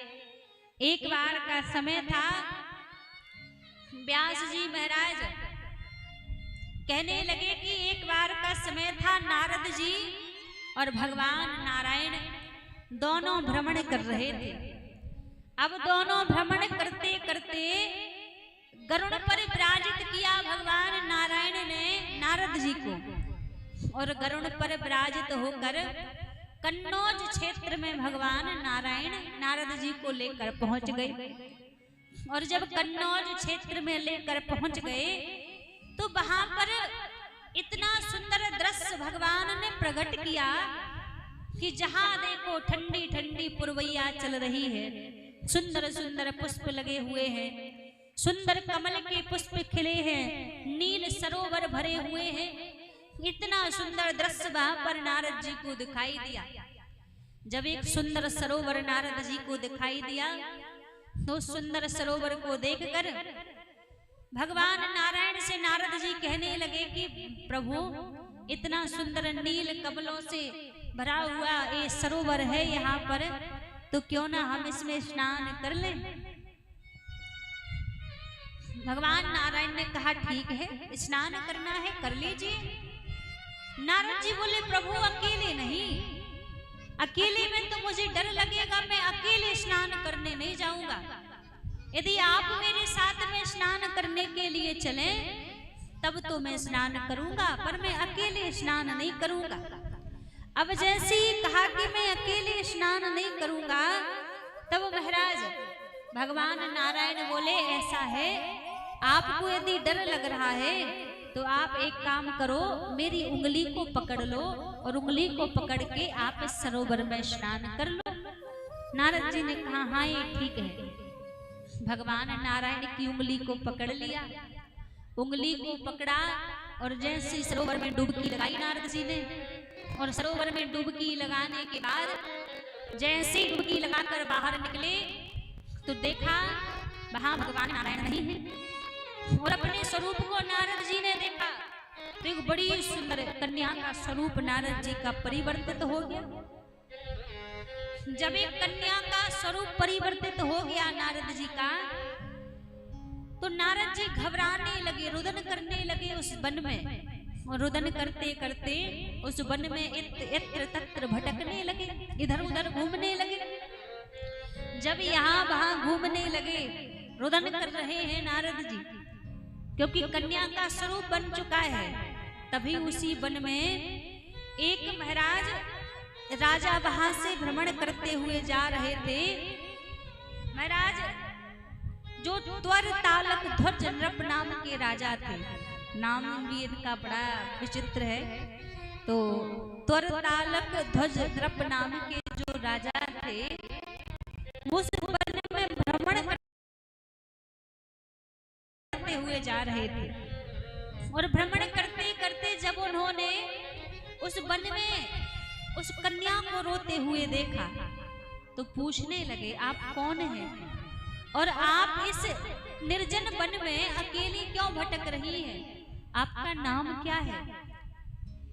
तो वो कन्या कहने लगी मुझे स्वयं पता नहीं है कि मेरा नाम क्या है, मेरा इस संसार में कोई नहीं है, मैं अकेली हूँ। जब कहा कि मुझे स्वयं पता नहीं मेरा नाम क्या है, तो उस राजा ने उस कन्या का नाम रख दिया, उस कन्या का सौभाग्य सुंदरी नाम रख दिया। और वो राजा कहने लगा यदि आप हाँ कहें तो क्या आप मेरा वरण करेंगी, आप उससे विवाह करेंगी। तो सौभाग्य सुंदरी ने, उस कन्या ने विचार किया कि वैसे भी संसार में तो मेरा कोई है नहीं, तो क्यों ना मैं इस राजा का वरण कर लेती हूँ। तो उस राजा का सौभाग्य सुंदरी ने वरण कर लिया, और वरण करने के बाद उन मोर ध्वज नाम के राज्य में वो कन्या आकर रहने लगी।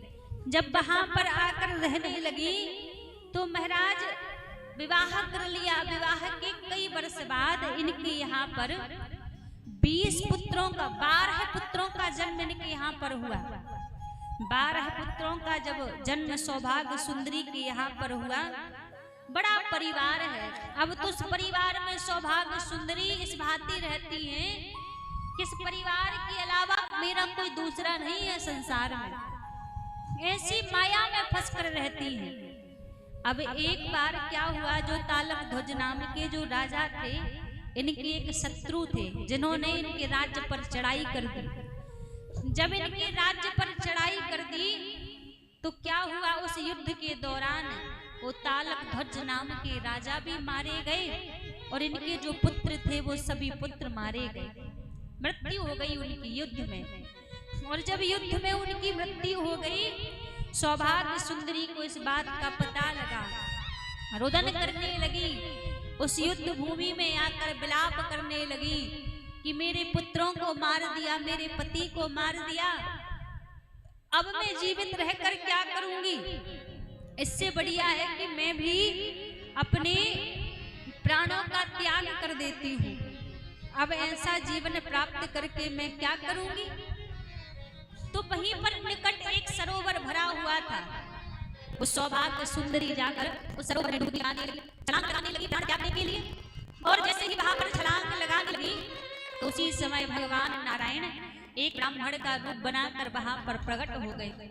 और जैसे भगवान नारायण वहां पर प्रकट हुए, प्रकट होकर सौभाग्य सुंदरी का हाथ पकड़ लिया और कहा, देवी आप कौन हैं और इस प्रकार आप अपने प्राणों का त्याग करना चाहिए। मेरे पुत्र मारे गए, मेरे पति की मृत्यु हो गई, उन्हीं का सहारा मेरे जीवन में था, अब उनके अलावा संसार में मेरा दूसरा कोई है ही नहीं। तो जब वो ही जीवित नहीं है तो मैं जीवित रहकर क्या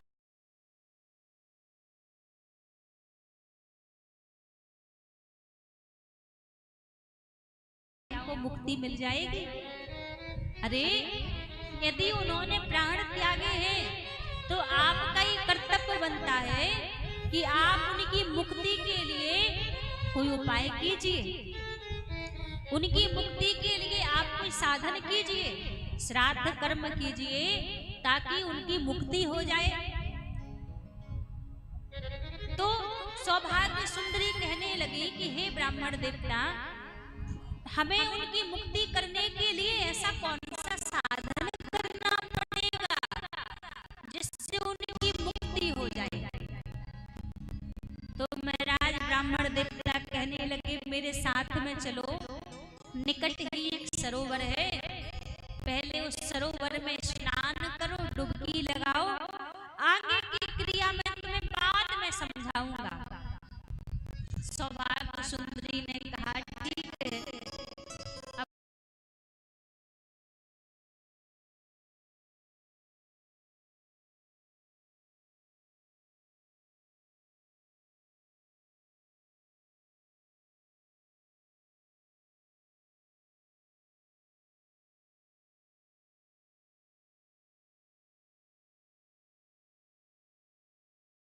भगवान के साथ जैसी आई और जैसी उस सरोवर में डुबकी लगाई, सरोवर में डुबकी लगाती जैसी बाहर निकली तो बाहर ना कोई पौत्र है, ना तालक ध्वज नाम का राजा है, कोई नहीं है।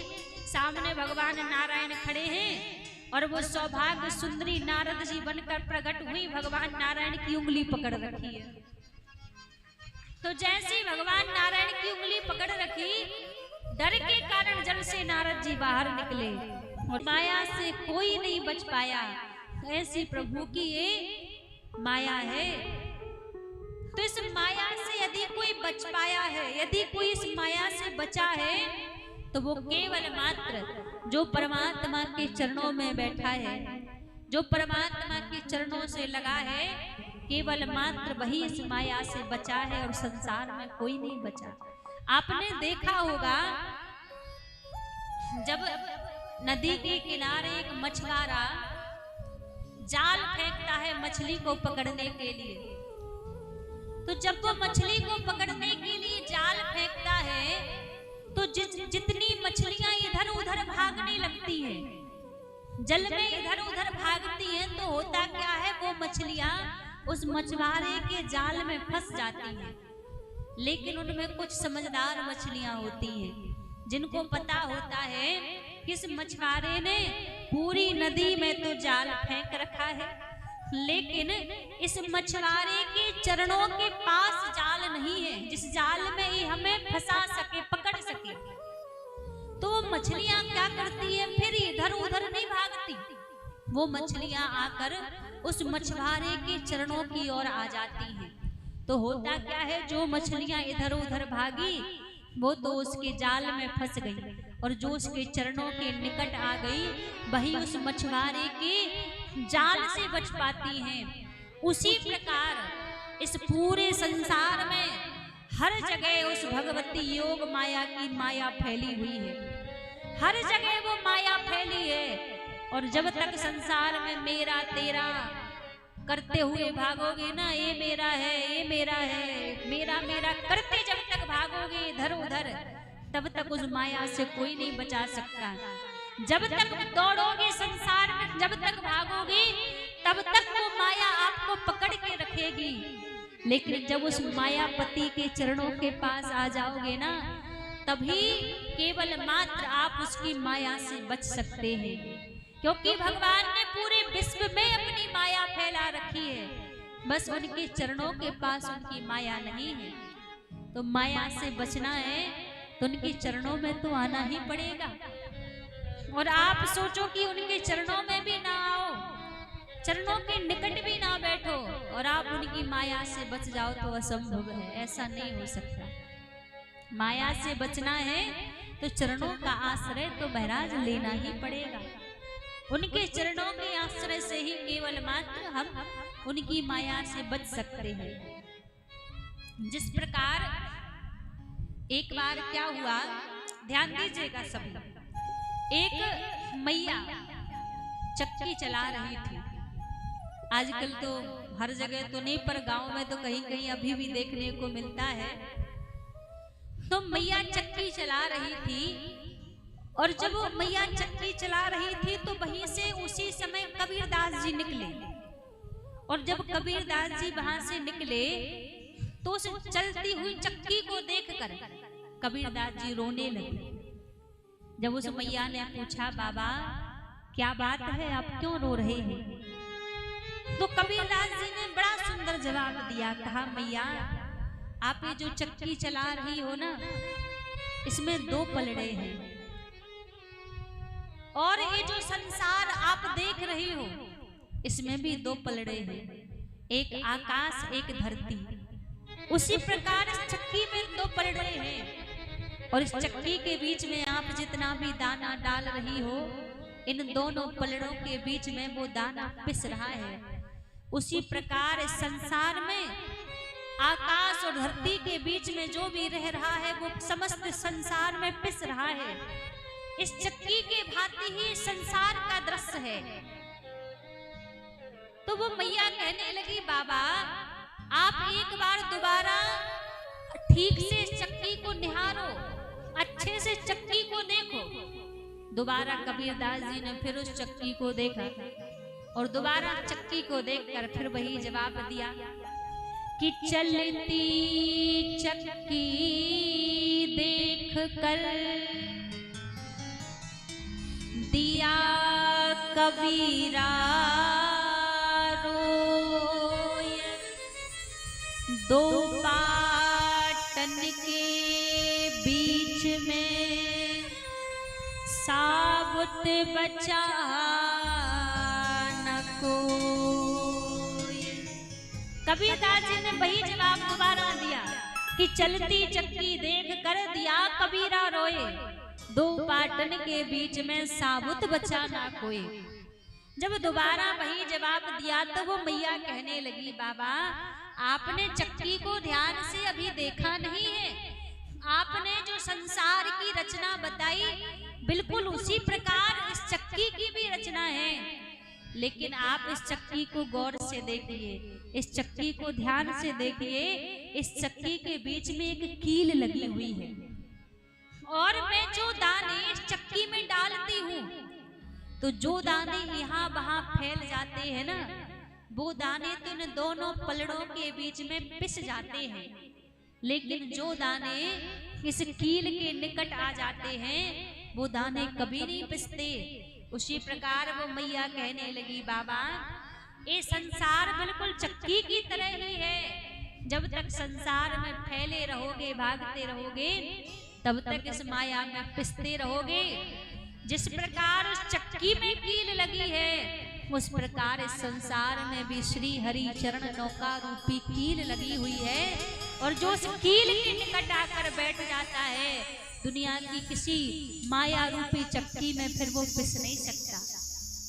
तो माया भगवान की प्रबल तो है।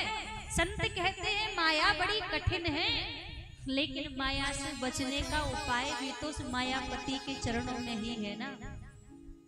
तो बचना है माया से तो उनके चरणों में जाना पड़ेगा, भगवती के चरणों का आश्रय लेना पड़ेगा, तभी उनकी योग माया से हम बच पाएंगे।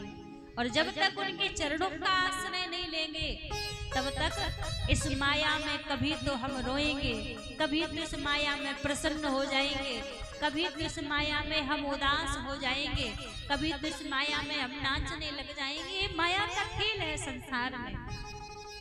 तो कभी रुलाती है, कभी हंसाती है, कभी बड़ा प्रसन्न कर देती है। ये माया है। और नारद जी इसी को समझा रहे हैं कि जितना भी किसी के साथ में जो भी घटित होता है वो उस माया के स्वरूप से ही घटित होता है।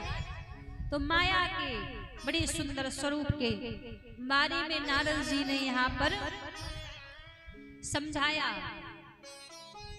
पर्वत ऋषि को नारद जी ने बड़े ही भाव से यहाँ पर समझाया महाराज। और जैसे बड़े ही भाव से यहाँ पर नारद जी को समझाया, नारद जी ने समझाया तो पर्वत ऋषि बड़े आनंदित हुए। और राजा जन्मेजय ने जब ये चरित्र सुने तो राजा जन्मेजय भी बड़े ही आनंदित हो रहे हैं, क्योंकि देवी भागवत के ऐसे अद्भुत अद्भुत चरित्र हैं। मन से यदि व्यक्ति श्रवण कर ले, सुन ले, तो केवल श्रवण मात्रेण यदि हमने श्रवण अकेला कर लिया तो वो अकेला ही हमारा कल्याण करने का सामर्थ्य रखता है, कल्याण करने का बल रखता है। अब जैसे ही कहा तो महाराज राजा जन्मेजय व्यास जी से कहने लगे, गुरुदेव आपने माँ भगवती की अनेकों लीलाएं हमें श्रवण कराई, माँ भगवती की अनेकों चरित्र हमें श्रवण कराई। आप हमें माँ भगवती के प्राकट्य की कथा श्रवण कराइए कि माँ भगवती कब इस संसार में, कब इस धराधाम में मैया अवतार लेती हैं। तो आप माँ भगवती के प्राकट्य की कथा हमें श्रवण कराइए। और जैसे कहा कि माँ भगवती के प्राकट्य की कथा श्रवण कराइए, बड़े आनंदित हुए व्यास जी महाराज और बड़े आनंद पूर्वक माँ भगवती के प्राकट्य की कथा यहाँ पर श्रवण कराने लगे।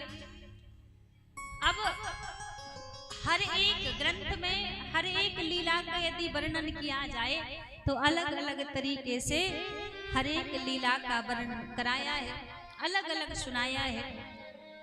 तो यहाँ पर कैसे माँ भगवती माँ परम्बा इस धराधाम पर विराजित हुई, धराधाम पर आई और कहाँ कहाँ माँ भगवती के शक्ति पीठ है, इन सब की कथा राजा जन्मेजय को व्यास जी महाराज श्रवण कराते हैं।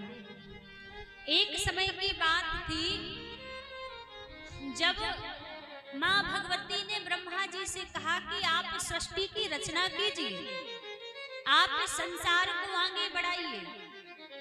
जब ब्रह्मा जी से कहा कि आप इस संसार को आगे बढ़ाइए, सृष्टि की रचना कीजिए, तो ब्रह्मा जी के यहाँ जितनी भी संतान का जन्म हुआ, ब्रह्मा जी ने सबसे कहा कि आप विवाह करो और विवाह करके इस संसार को आप आगे बढ़ाओ। तो जिनका भी जन्म हुआ सबने विवाह करने से मना कर दिया। कहा पिताजी हम विवाह नहीं करेंगे, हमें संसार की माया में नहीं फंसना। जब विवाह करने से मना कर दिया तब उस समय ब्रह्मा जी ने अपने बाहीं अंग से मनु महाराज को प्रकट किया और दाहिने अंग से शत्रुपा महारानी को प्रकट किया और इन्हीं के द्वारा इस सृष्टि को फिर आगे बढ़ाया गया।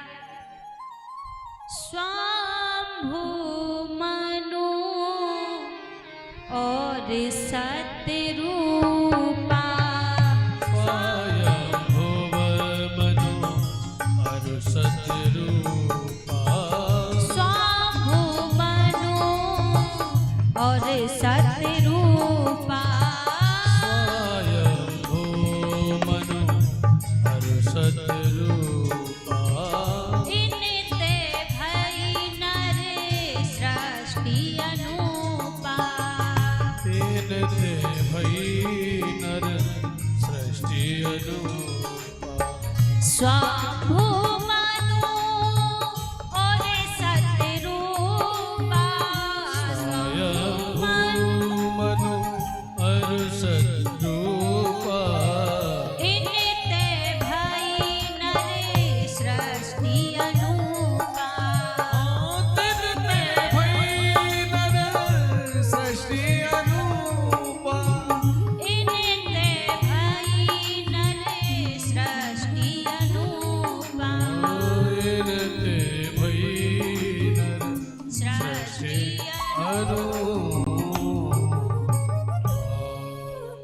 जब ब्रह्मा जी के सभी पुत्रों ने विवाह करने से मना कर दिया, तब बाही अंग से ब्रह्मा जी ने मनु महाराज को प्रकट किया और दाही अंग से शत्रुपा महारानी को प्रकट किया। और जब मनु और शत्रुपा को प्रकट किया, फिर इनसे कहा कि आप सृष्टि की रचना करो, आप इस संसार को आगे बढ़ाओ। उस समय सर्वप्रथम मनु महाराज के यहाँ 2 पुत्र और 3 कन्याओं का जन्म हुआ। इनके यहाँ जो सबसे पहले 2 पुत्रों का जन्म हुआ, एक का नाम पड़ा प्रियव्रत और दूसरे का नाम पड़ा उत्तानपाद। और इनके यहाँ जो 3 कन्याओं का जन्म हुआ, आकृति, देवहूति और प्रसूति नामक 3 कन्याओं का इनके यहाँ पर जन्म हुआ। और इनके यहाँ जो 3 कन्याओं का जब जन्म हुआ महाराज, तो इनकी जो आकृति नाम की कन्या थी वो रुचि प्रजापति को ब्याही गई, जिनके यहाँ पर यज्ञ नारायण भगवान का अवतार हुआ। और इनकी जो देवहूति नाम की कन्या थी वो ब्रह्मा जी के पुत्र करदम जी को ब्याही गई, जिनके यहाँ पर स्वयं भगवान नारायण के अवतार श्री कपिल देव जी महाराज का जन्म हुआ।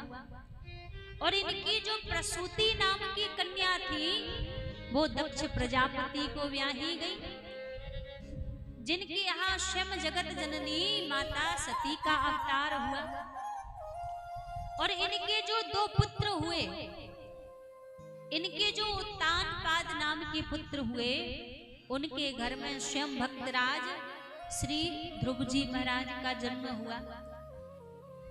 तो महाराज इस प्रकार इनके द्वारा फिर संसार को धीरे धीरे आगे बढ़ाया।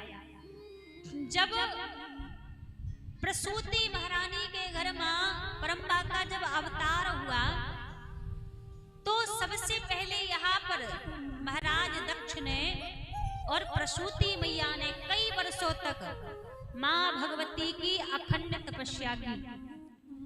जब मां भगवती की अखंड तपस्या की, मां भगवती से प्रार्थना की कि मुझे आपके समान कन्या चाहिए, मैं आपके समान कन्या को प्राप्त करना चाहता हूं।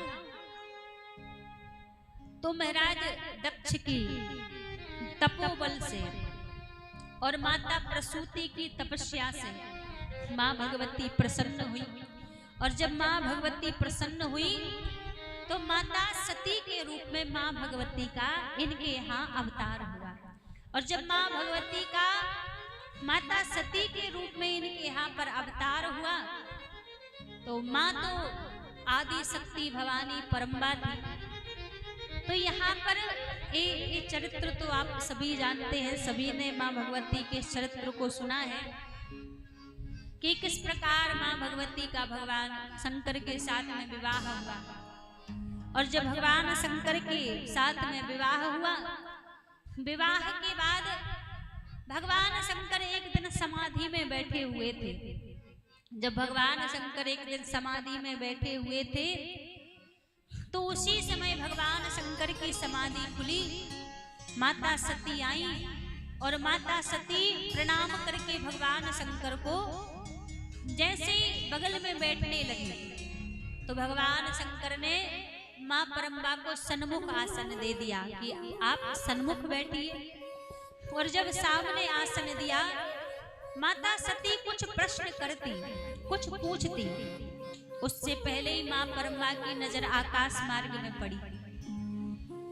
और जब आकाश मार्ग में मां परम्बा की दृष्टि पड़ी, तो देखा सारे देवी देवता अपने अपने विमानों में बैठकर सज धज करके जा रहे हैं। मां परम्बा भगवान शंकर से पूछने लगी, भगवान ये सारे देवी देवता गण इतने प्रसन्न होकर कहाँ जा रहे हैं? भगवान शंकर ने कहा, आपके पिता के घर में एक यज्ञ है और उस यज्ञ में सारे देवी देवता जा रहे हैं। मां परम्बा कहने लगी, जब आपके पिताजी के घर में सारे देवी देवता जा रहे हैं, तो फिर हम यहाँ क्यों बैठे, हमें भी चलना चाहिए। भगवान शंकर ने कहा देवी चलना तो चाहिए हमें, लेकिन आपके पिताजी ने हमें बुलाया नहीं है, तो बिना बुलाए जाना उचित नहीं होगा।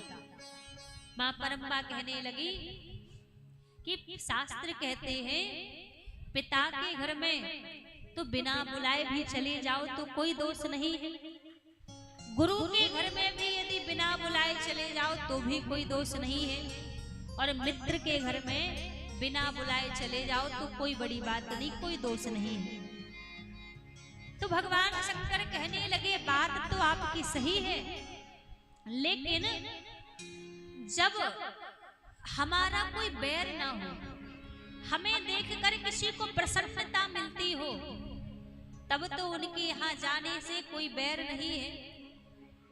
लेकिन आपके पिताजी ने बैरवश हमें नहीं बुलाया, और जब बैरवश नहीं बुलाया तो हमारा वहां पर जाना उचित नहीं है।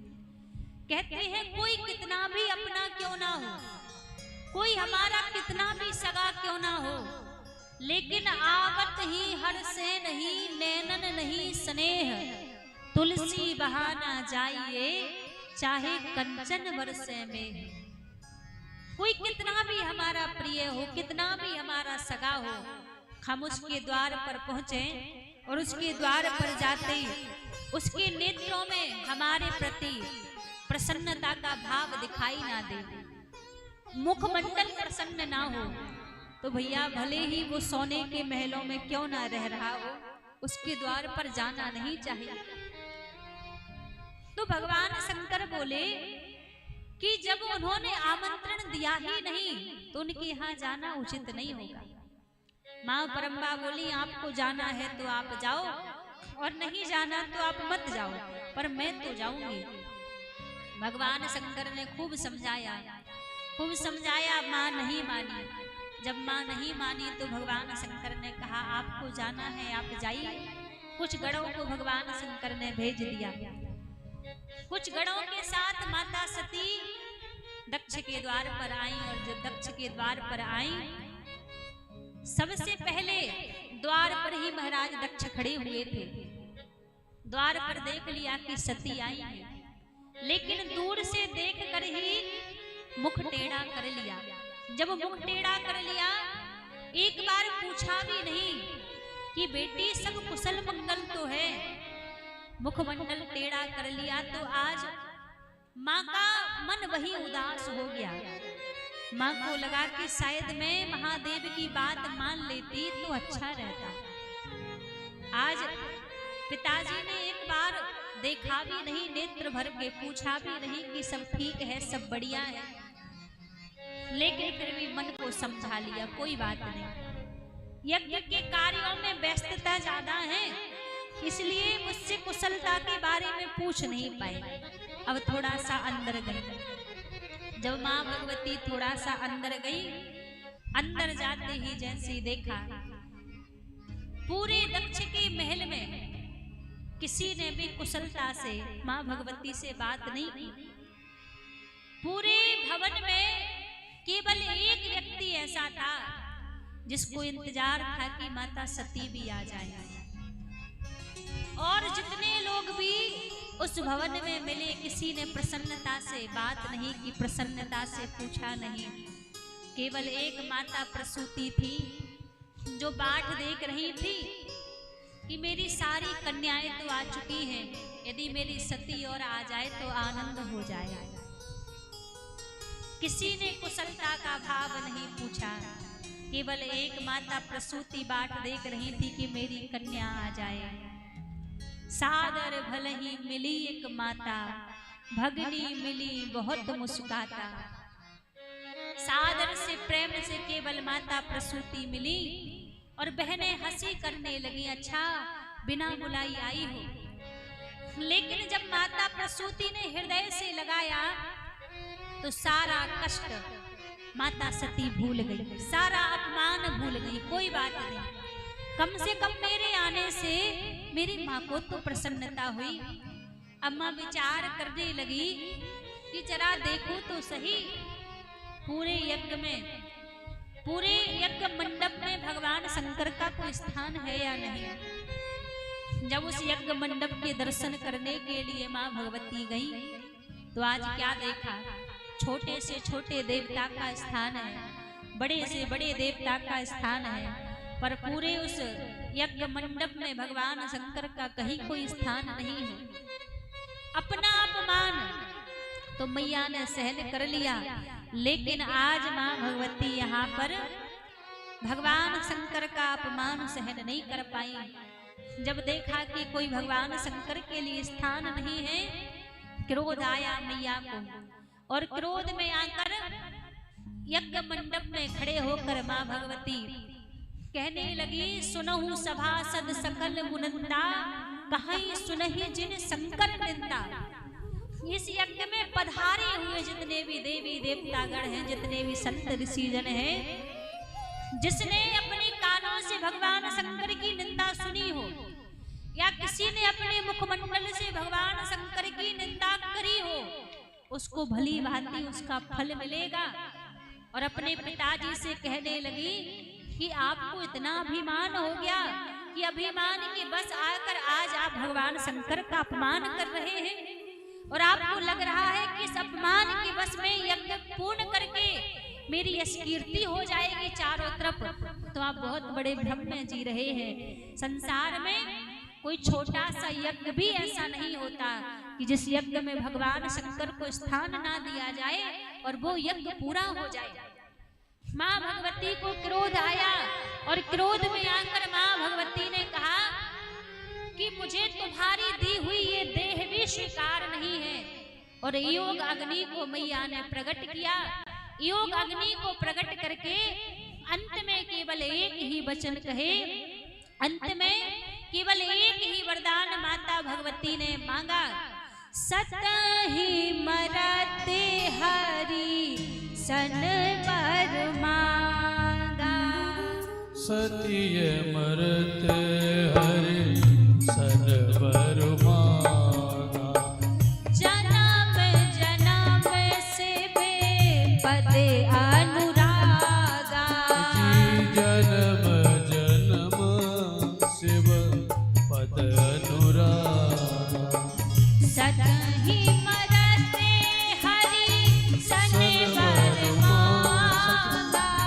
सतिय मरते हरि सन वर मांगा। सतिय मरते हरि सन वर मांगा। जन्म जन्म शिव पद अनुरागा। जन्म जन्म शिव पद अनुरागा। अनुरागा। अंत में माता सती ने एक ही वचन कहे, सती मरत हरि सन वर मांगा। जन्म जन्म शिव पद अनुरागा। योग अग्नि को प्रकट करके एक ही वचन कहे कि मैं जन्म जन्म भगवान शंकर के चरणों की दासी बनूं। और इतना कहकर योग अग्नि को प्रकट करके मां ने अपनी उस यज्ञ मंडप में ही छलांग लगा दी। और जैसी मां ने योग अग्नि को प्रकट किया, जो कुछ भगवान शंकर के गण आए हुए थे, भगवान शंकर को जाकर समाचार दिया कि माता ने अपनी देह का त्याग कर दिया है। और जब समाचार दिया, भगवान शंकर को पता लगा। भगवान शंकर ने क्रोध में आकर एक लट को उखाड़ा, और जब लट को उखाड़ा तो वीरभद्र को प्रकट किया। और वीरभद्र को जब प्रकट किया, पूरे यज्ञ मंडप में आकर सारा विध्वंस कर दिया वीरभद्र ने। और यहाँ पर आकर दक्ष के शीश को काट दिया। जब दक्ष के शीश को काट दिया तो सारे देवी देवतागण भगवान शंकर से प्रार्थना करने लगे, कहा, हे नाथ, संसार में ऐसा कोई यज्ञ नहीं हुआ कि जो यज्ञ पूरा ना हो, और इस यज्ञ का तो यजमान ही नहीं रहा। जब यजमान नहीं रहा तो यज्ञ कैसे पूरा होगा? आप कृपा कीजिए ताकि यज्ञ सफल हो जाए। तब भगवान शंकर ने अपने गणों से कहा कि जो भी आपको प्रथम मिल जाए उसका शीश काट कर ले आओ। भगवान शंकर के गण गए और जैसे ही गए तो एक बकरे का शीश काट कर लाए और बकरे का शीश लाकर दक्ष के धड़ से जोड़ दिया। और जब बकरे का शीश दक्ष के धड़ से जोड़ा, बम बम कहकर दक्ष ने भगवान भोलेनाथ की स्तुति की और जब स्तुति की तो वो यज्ञ पूरा हुआ। अब महाराज बकरे का शीश ही दक्ष को क्यों जोड़ा, किसी और का शीश भी जोड़ देते, क्योंकि बकरे को अभिमान का प्रतीक माना गया है। बकरा जब भी मुख से बोलता है तो मैं करके बोलता है और जो मैं शब्द है ये अभिमान का स्वरूप है। और दक्ष अभिमानी था, इसलिए दक्ष को बकरे का शीश लगाया, क्योंकि अभिमान से भरा हुआ था दक्ष।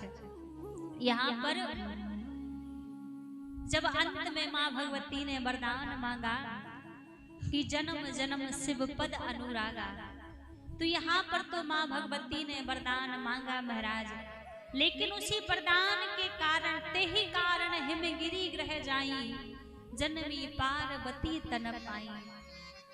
यहाँ पर दक्ष के घर में मां का अभी अवतार हुआ था, लेकिन अब यहाँ पर जब मां ने अंत वचन कहे कि मैं पुनः फिर भगवान शंकर की दासी बनकर ही अवतार लूंगी, तो यहाँ राजा हिमाचल और मैना महारानी अखंड तप कर रहे हैं मां भगवती को प्राप्त करने के लिए। यहाँ पर इनकी अखंड तपस्या चल रही है कि मुझे मां भगवती बेटी के स्वरूप में मेरे यहाँ मां भगवती का अवतार हो। लेकिन यहाँ पर जब मां भगवती की समस्त देह जल चुकी थी, तब भगवान भोलेनाथ इतने दुखी अवस्था में हो गए कि मां भगवती की उस देह को उठाया और अपने कंधे पर लिया और उस देह को उठाकर कंधे पर लेकर पूरे ब्रह्मांड में भगवान भोलेनाथ भ्रमण करने लगे। और जब पूरे ब्रह्मांड में भगवान भोलेनाथ भ्रमण करने लगे तो भगवान नारायण को लगा कि इस प्रकार भगवान शंकर कब तक माता सती के ग्रह में भ्रमण करते रहेंगे। जब तक इनके पास में भगवती की देह रहेगी, माँ की देह रहेगी, तब तक ये दुखी होकर भ्रमण करते रहेंगे।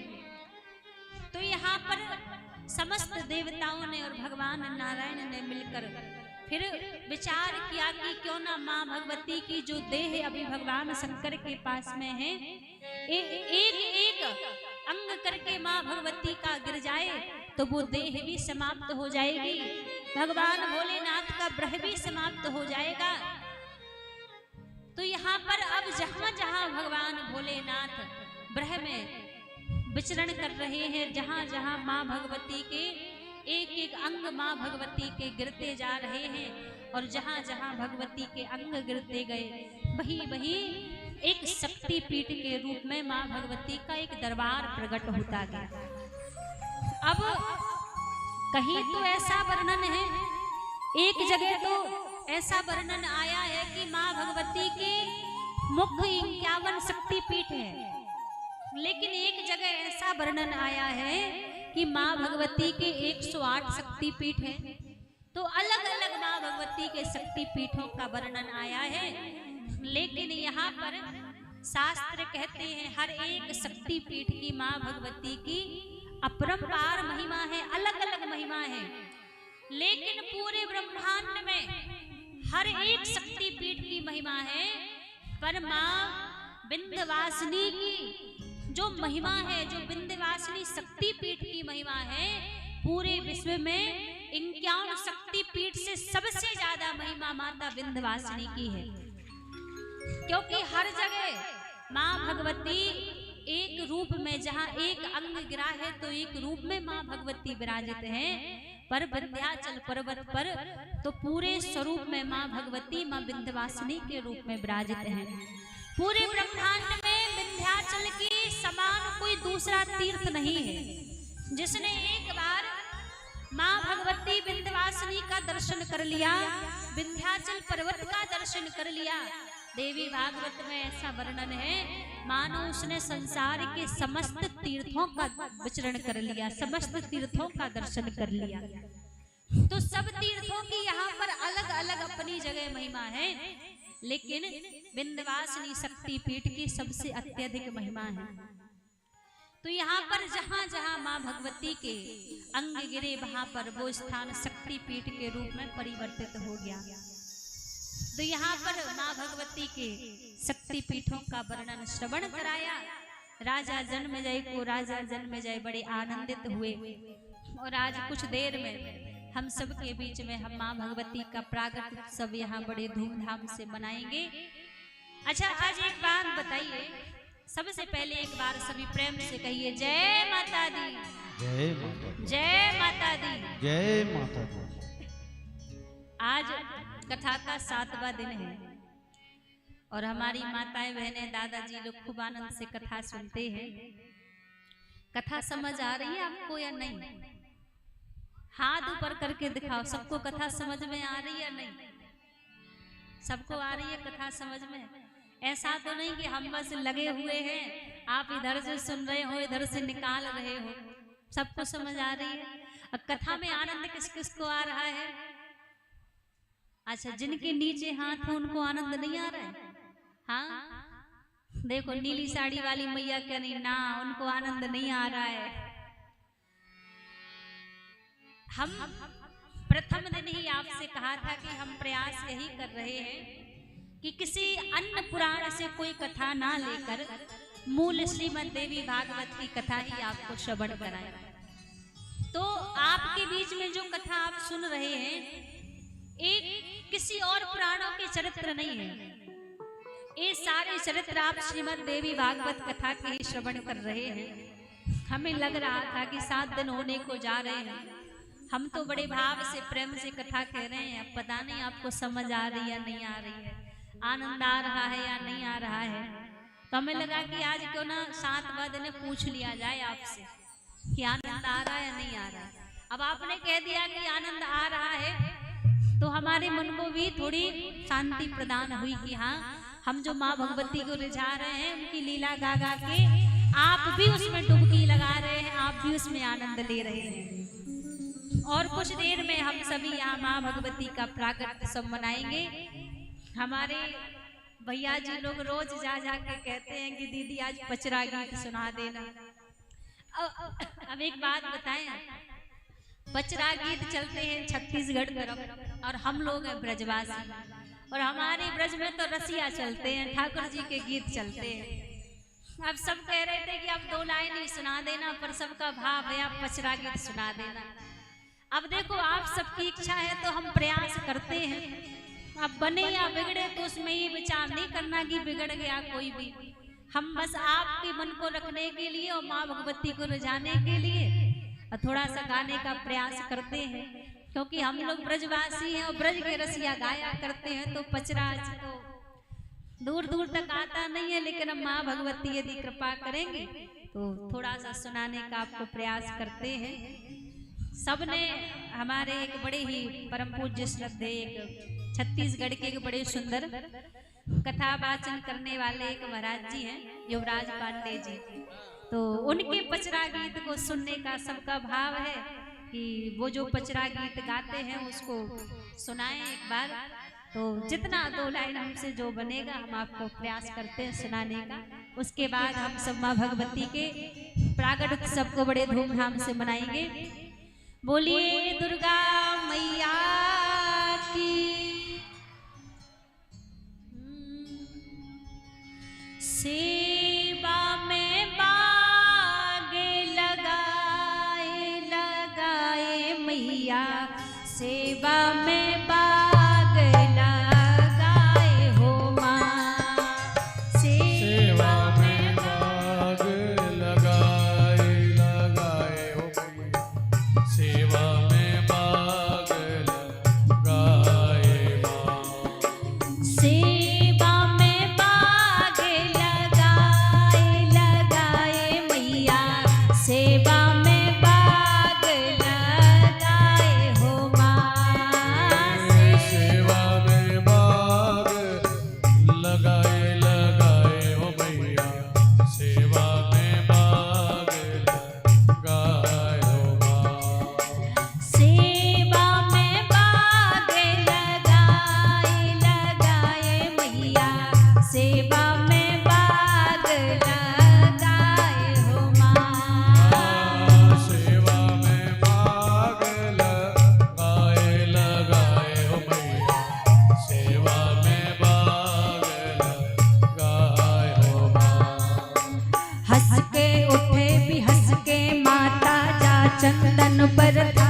भवानी। नींबू जटा जटा में नरियर, आस पास नरियल की बारी। किटती किबड़ा सदा सरबर सरबर ऊपर, हंस बिराजे हंस में दाई के पहुना साजे पहुना ऊपर दाई बिराज। दाई के संग में भैरो साज भैरो संग लंगूर बिराज। अन्नस मन्नस कुंज बिराजे, धर में ध्वजा लहराए लहराए मैया। सेवा में बाग लगाए हो, सेवा में बाग लगाए लगाए मैया। सेवा में बाग लगाए हो माँ। सेवा में बाग लगाए हो भैया, सेवा में बाग लगाए हो माँ।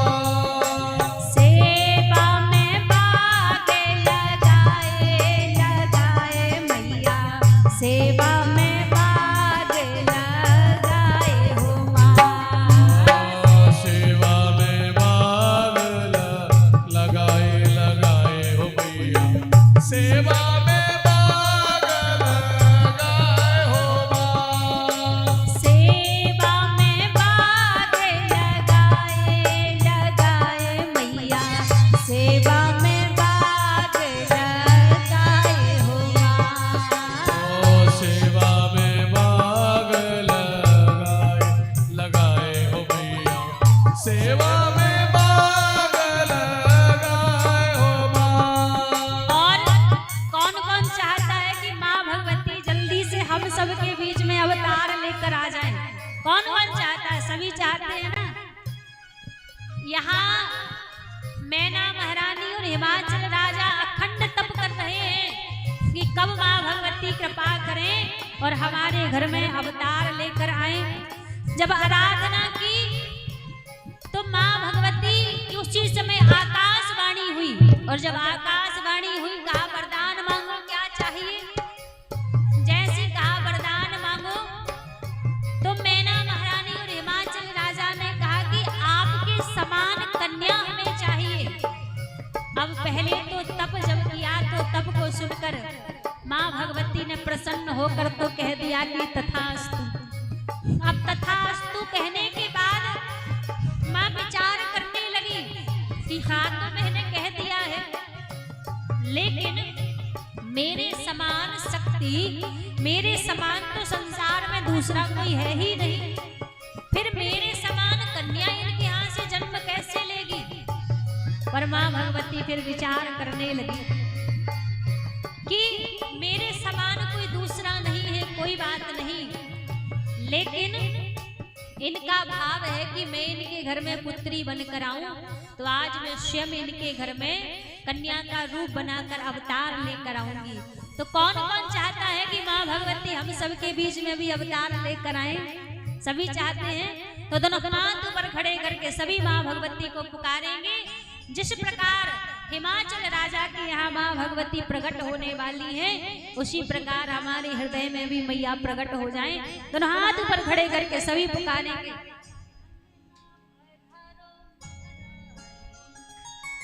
दोनों हाथ ऊपर खड़े करके सभी मैया को पुकारेंगे। अंगना पधारो महारानी, मोरी शारदा भवानी। अंगना पधारो महारानी, मोरी शारदा भवानी। अंगना पधारो महारानी, मोरी शारदा भवानी। अंगना पधारो महारानी, मोरी शारदा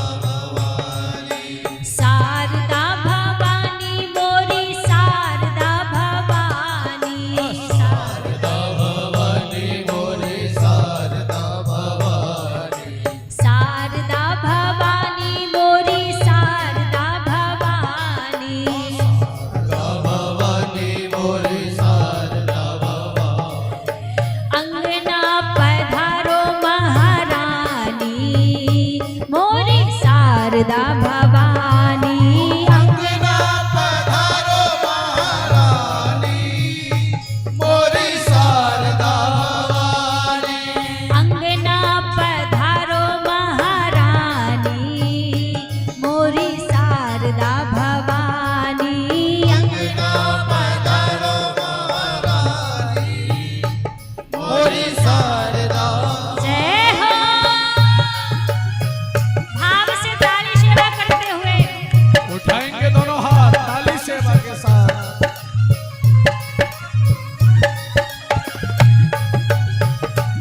दुर्गा मैया की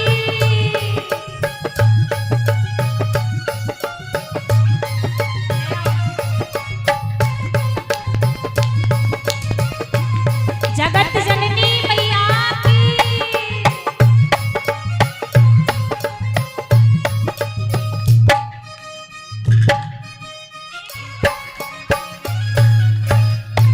जय हो हिमालय राज की। जय हो।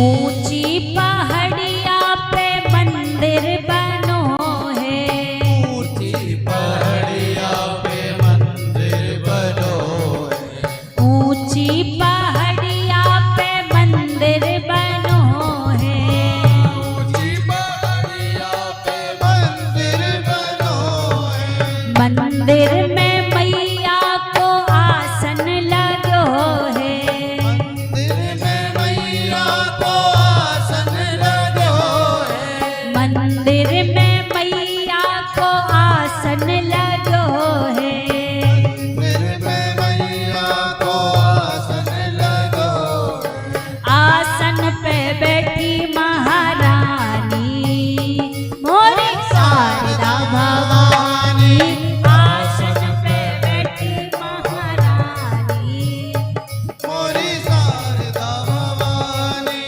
अंगना पधारो महारानी मोरी शारदा भवानी अंगना पधारो महारानी हे मैया मोरी शारदा भवानी शारदा भवानी मोरी शारदा भवानी शारदा भवानी मोरी शारदा भवानी ऐसे नहीं दोनों हाथ ऊपर खड़े करके हम सबके बीच में माँ भगवती का आगमन हुआ है बाल रूप में। दोनों हाथ ऊपर खड़े करके स्वागत करेंगे।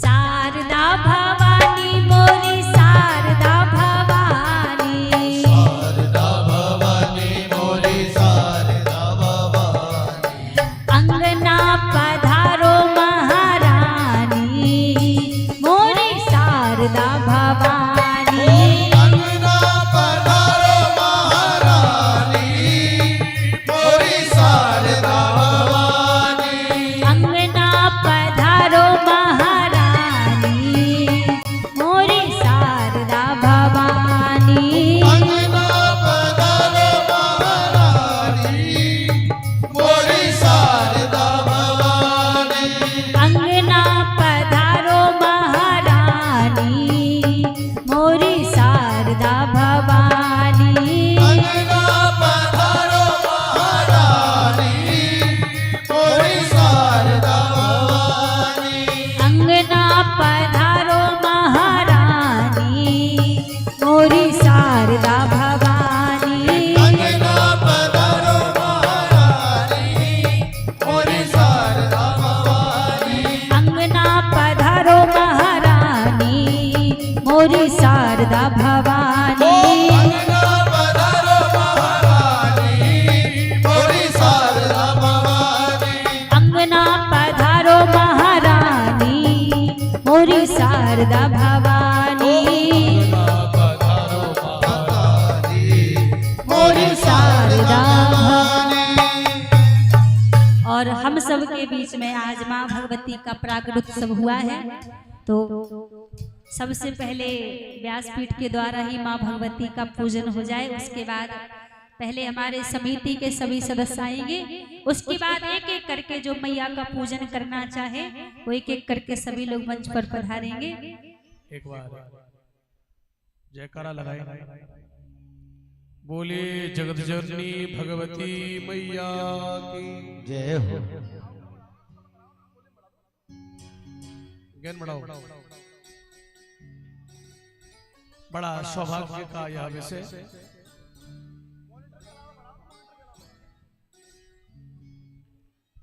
स्वयं जगत जननी भगवती का आज जो अजन्मा है वो अवतार लेकर के आज हिमाचल के यहाँ पर आई है।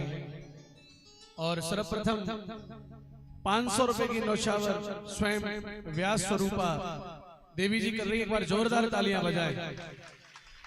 मैं आमंत्रित करना चाहूंगा कमेटी के सदस्यों को, मैं बारी बारी से जिनके नाम लूं वे सब अपनी बधाई देने के लिए अवश्य आवे।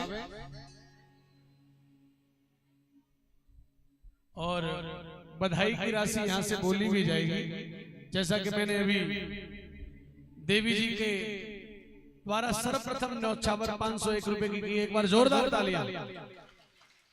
मैं चाहूंगा गौतम कुमार सिंह उर्फ सोनू जी कमेटी के मेंबर हैं, गौतम कुमार सिंह उर्फ सोनू जी आए और आकर के भगवती की न्यौछावर करें, उनकी बधाई दें और उनसे आशीर्वाद लें। गौतम कुमार सिंह है नहीं क्या?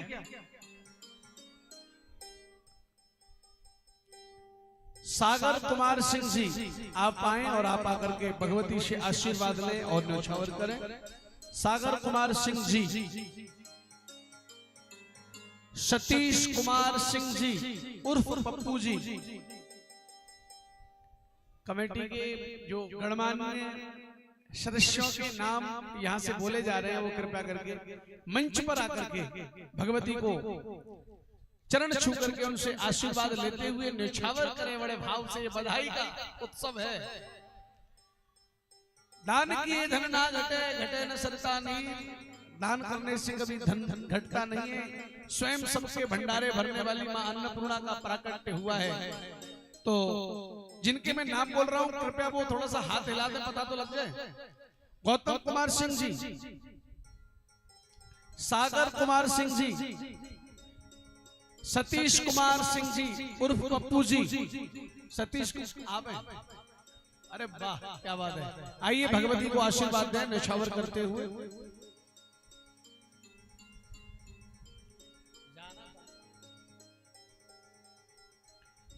तत्पश्चात हमारे बड़े ही प्रिय युवा श्री राधा रमन जी मौजूद हैं मंच पर। आप भी अपनी सम्मानित न्यौछावर करें, भगवती से आशीर्वाद लें और हमें बताते चलें कौन क्या कैसा मामला है। हमारे श्रीमान राधा रमन सिंह जी 500 रुपए से भगवती की न्यौछावर करें। जोरदार तालियां बजाएं श्री राधा रमन लाल जी के लिए। और हमारे पप्पू जी भी 100 रुपए से न्यौछावर कर रहे हैं, इनके लिए भी धन्यवाद। श्रीमान अरुण सिंह जी, यदि मेरी बात सुन रहे हैं, श्रीमान अरुण सिंह जी वे आए और वो भगवती से आशीर्वाद लें मंच पर। अरुण सिंह जी। श्रीमान पंकज सिंह जी, अरुण सिंह जी के बाद पंकज सिंह जी आप आए और आकर के आप मंच पर मौजूद हैं। एक बार इनके लिए भी जोरदार ताली बजाएं। 1100 कितने? 551 नहीं, मुझे 2 नोट दिख रहे थे। 551 रुपए से न्यौछावर कर रहे हैं। एक बार जोरदार ताली बजाएं। भगवती का ये आशीर्वाद इन्हें प्राप्त हो रहा है। अरुण सिंह जी का मैंने नाम लिया, वो भी मंच पर आए। श्री विक्रम सिंह जी, श्रीमान विक्रम सिंह जी, आहा क्या बात है। आप तो बहुत भगवती के सेवक हैं। आपका सुंदर भाव, आपकी व्यवस्थाएं हमने देखी है। एक बार जोरदार ताली हमारे विक्रम सिंह जी के लिए बजाएं। और मां भगवती हिमाचल महाराज की गोद में है, उनसे आशीर्वाद लेते हुए और न्यौछावर कर रहे हैं हमारे श्रीमान विक्रम सिंह जी। और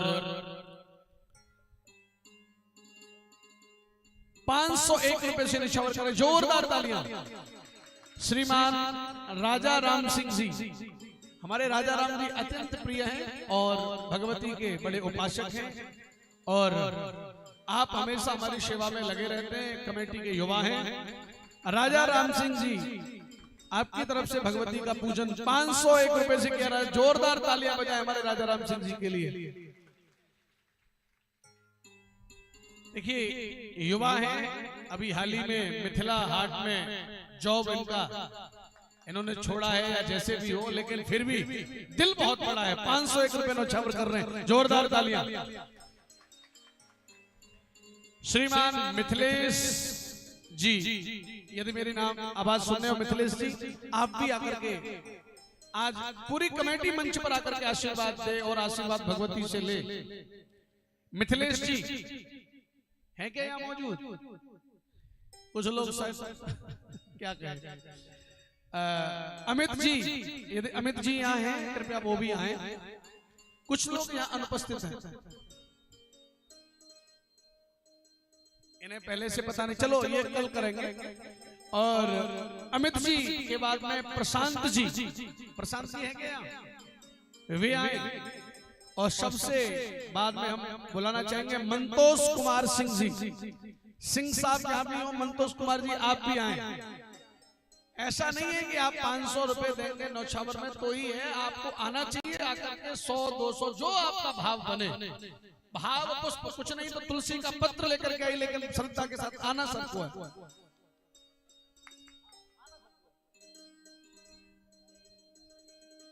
हमारे कमेटी के सदस्य ऐसा कह रहे हैं हमारे भैया जी कि विक्रम सिंह जी का कहना है कि सब लोगों को पहले से अवगत नहीं कराया, इसलिए कमेटी के कुछ सदस्य छूट रहे हैं। लेकिन हमें निश्चय है और हमारे भैया विश्वास दिला रहे हैं कि कल भगवती का आशीर्वाद वो अवश्य लेंगे, क्योंकि कल भगवान का विवाह उत्सव होगा और विवाह उत्सव में माँ पार्वती जी का कन्यादान लेकर के, हिमाचल के रूप में कन्यादान लेकर के भगवती के सभी सहायक बनेंगे।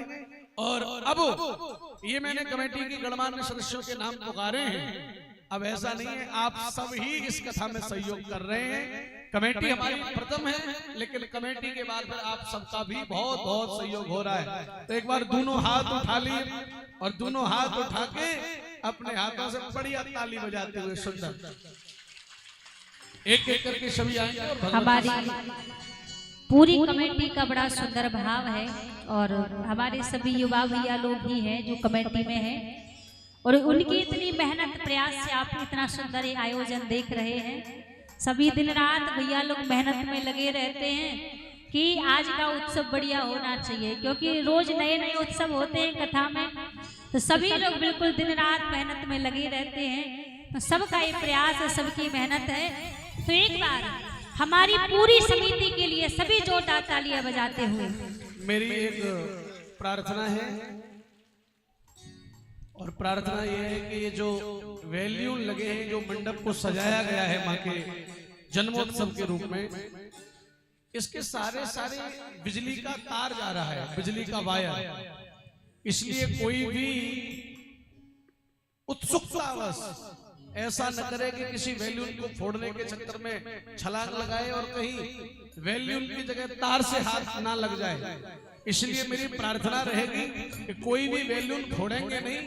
ये खुशी के गुब्बारे ये फूटने नहीं चाहिए। खुशी के गुब्बारे तो हमेशा फूलते रहने चाहिए और ऐसे ही खुशियां, जैसे गुब्बारा फूला ना, ऐसे ही खुशियां आपके घर में फले और फूलें, ऐसी कामना। और अब एक एक करके जो भी माँ भगवती का पूजन करना चाहते हो तो आप सभी भी एक एक करके आ सकते हैं। हमारे दादाजी भैया जी लोग जिनका भी भाव हो माँ भगवती का पूजन करने का, तो आप भी अपने स्थान से खड़े होकर मैया का पूजन करने के लिए आ सकते हैं।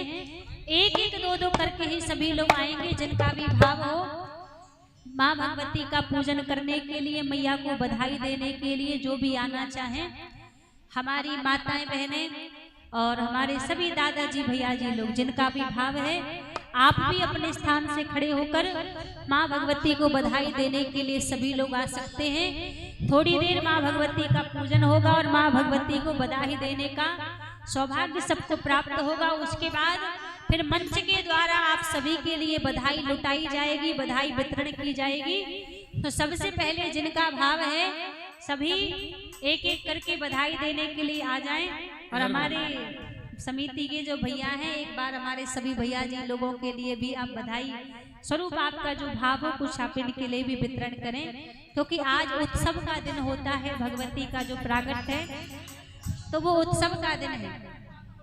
तो आज एक एक करके सभी लोग आएंगे जो भी माँ भगवती का पूजन करना चाहें।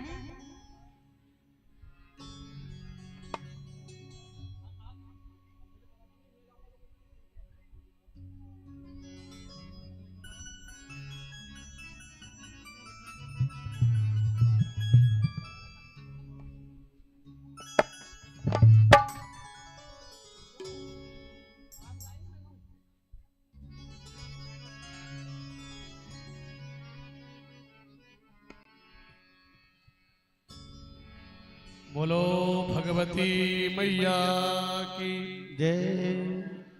बेस थोड़ा कम करें, ट्रेबल बढ़ाएं, इसमें शार्प करें, शार्प गैन बढ़ा दें, गैन पूरा गैन बढ़ाओ। किसे मैन बनाओ इसको मैन। हूँ मैं तो भानु बाबा के घर जाऊंगी, ओ मैं तो हिमाचल घर जाऊंगी। हाँ, उठाएंगे दोनों हाथ और नाचते हुए उत्सव मनाना है। बधाई देके आओगी, हाँ जी हाँ, बधाई लेके आओगी, हाँ जी हाँ, बधाई लेके आओगी, हाँ जी हाँ, बधाई लेके आओगी। मैं तो हिमाचल घर जाऊंगी, मैं तो घर जाऊंगी, मैं तो हिमालय घर जाऊंगी, मैं तो हिमालय घर जाऊंगी। हाँ जी हाँ, बधाई देके आओगी, हाँ जी हाँ, बधाई लेके आओगी, हाँ जी हाँ, बधाई लेके आओगी। ओ मैं तो मैना के घर पे जाऊंगी, मैं तो नैना के घर में जाऊंगी, ओ मैं तो मैना मैया के घर जाऊंगी, मैं तो नैना मैया के घर जाऊंगी। बधाई देके आओगी, हाँ जी हाँ, बधाई लेके आओगी, हाँ जी हाँ। बधाई लेके आओगी। एक बार मस्ती में झूमते हुए मैया का जन्म हुआ है।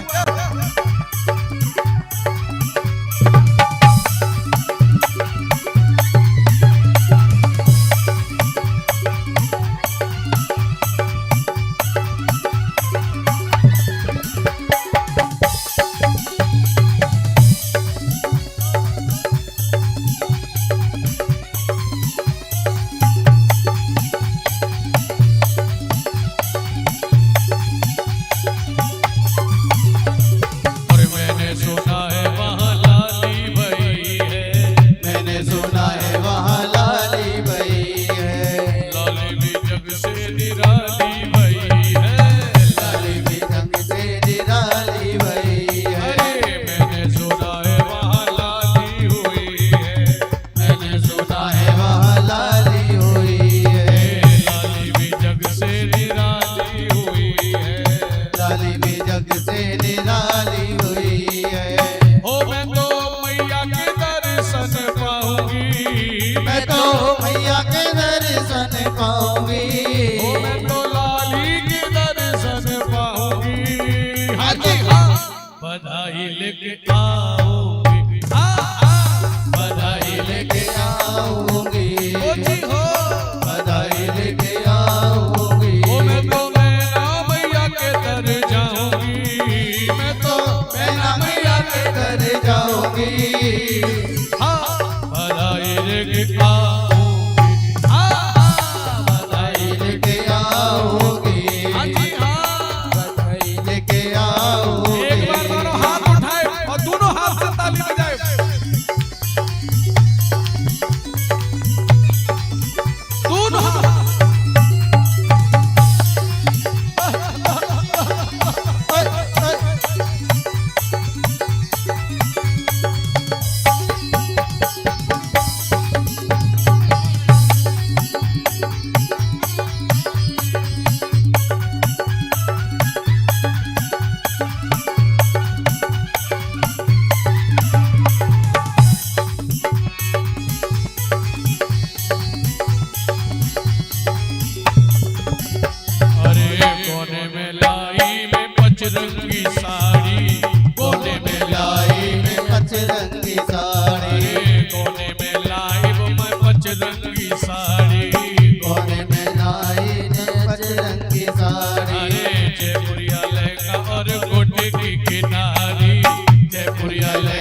एक इधर भी है, पीछे लंबा फेंकना है, एक कार्टून बिल्कुल पीछे ले जाओ, सबको मिलना चाहिए।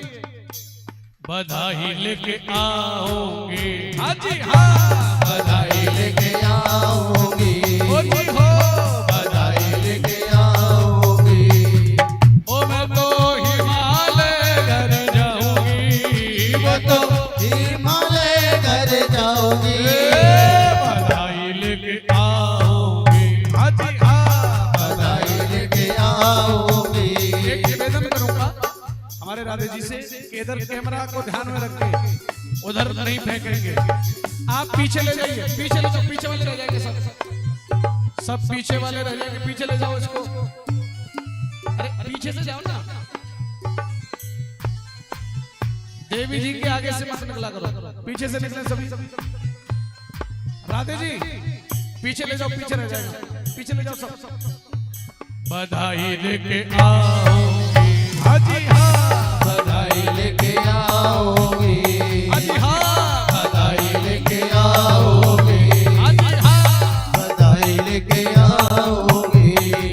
ओ मैं तो मेरो मैया के घर जाऊंगी, मैं तो मेरा मैया के घर जाओगी, बधाई लेके आओगे, हाँ जी हाँ, बधाई लेके आओगी। अरे लाली जाई है मैनाने, लाली जाई है हो, लाली जाई है मैनाने, लाली जाई है, हो छायो घर घर में आनंद, राजा ने लाली जाई है, हो छायो घर घर में आनंद मैनाने, लाली जाई है, लाली जाई है मैनाने, लाली जाई है हो, लाली जाई है मैनाने, लाली जाई है, हो छायो घर घर में आनंद, लाला ने राजा ने लाली लाली जाई है, छायो घर घर में आनंद मैनाने, लाली जाई है।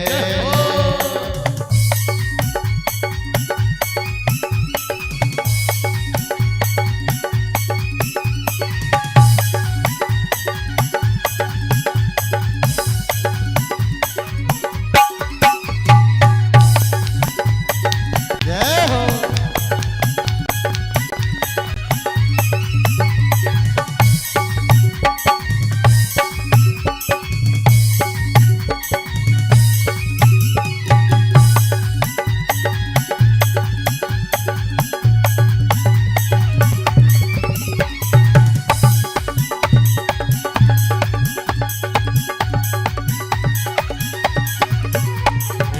जन्म लियो महामाई पर्वत पे, आज बधाई, जन्म लियो महामाई पर्वत पे बाजे बधाई, बाजे बधाई माई, बाजे बधाई, बाजे बधाई माई, बाजे बधाई, जन्मी है आज महामाई पर्वत पे, बाजे बधाई, जन्मी है महामाई पर्वत में बाजे बधाई, जन्मी है आज महामाई पर्वत पे, बाजे बधाई। बोलो भगवती दुर्गा माई की की जय, बोल कलकत्ता काली मैया की जय। जय जय श्री।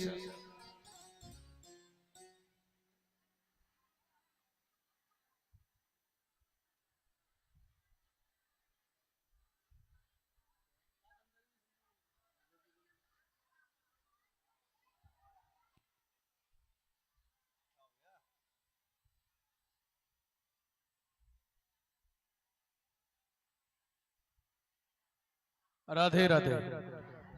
एक बार सब दोनों हाथ उठाए के जयकारा लगाए, बोल भगवती मैया की जय हो। आप लोग बहुत सुंदर लग रहे हैं और जब हाथ उठाते हैं तो और ज्यादा अच्छे लगते हैं। ये हाथ उठाने का मतलब है भगवती माँ के चरणों में दोनों हाथ उठाकर समर्पण करना। माने हम लोग एकदम समर्पित हो गए भगवती के। और मैं हाथ जोड़ करके और आपके इस कार्यक्रम की जितनी प्रशंसा करूं उतनी कम है। पूज्य देवी जी बहुत आनंदित हैं और देवी जी पूरा आशीर्वाद आपको दे रही हैं। खास करके मैं कमेटी के लिए चाहूंगा एक बार जोरदार ताली बजाएं। और इसी प्रकार के धार्मिक आयोजन हमारी पूरी कमेटी कराती रहे और इनमें ऐसे ही प्रेम आपस में बना रहे, क्योंकि आजकल प्रेम बनना बड़ा मुश्किल है। लेकिन ये हमारी कमेटी बहुत बहुत धन्यवाद और साधुवाद की पात्र है। अब कल के लिए हम जो जानकारी बता रहे हैं वो ध्यान से सुन ले। कल पार्वती जी का विवाह उत्सव होगा। स्वयं देवादिदेव महादेव के साथ विवाह होगा और महादेव भूत भावन बारात लेकर के आएंगे भूत प्रेतों के साथ नंदी पे सवार होकर के। तो एक दिव्य नजारा होगा और उस दिव्य भव्य नजारे में उस बारात में हमारे श्रीधाम वृंदावन के बड़े अच्छे कलाकार हमारी देवी जी के छोटे भाई जैसे कन्हैया जी हैं, उनका बहुत सुंदर उनके द्वारा शिव जी का तांडव नृत्य यहां पर दर्शन कराया जाएगा। और ये ध्यान रखिए कल सोमवार भी है और सोमवार जो है वो महादेव का दिन है और महादेव के दिन में सोमवार के दिन भोले बाबा का आशीर्वाद हमें मिलेगा। इससे बढ़कर के खुशी की कोई बात हो नहीं सकती।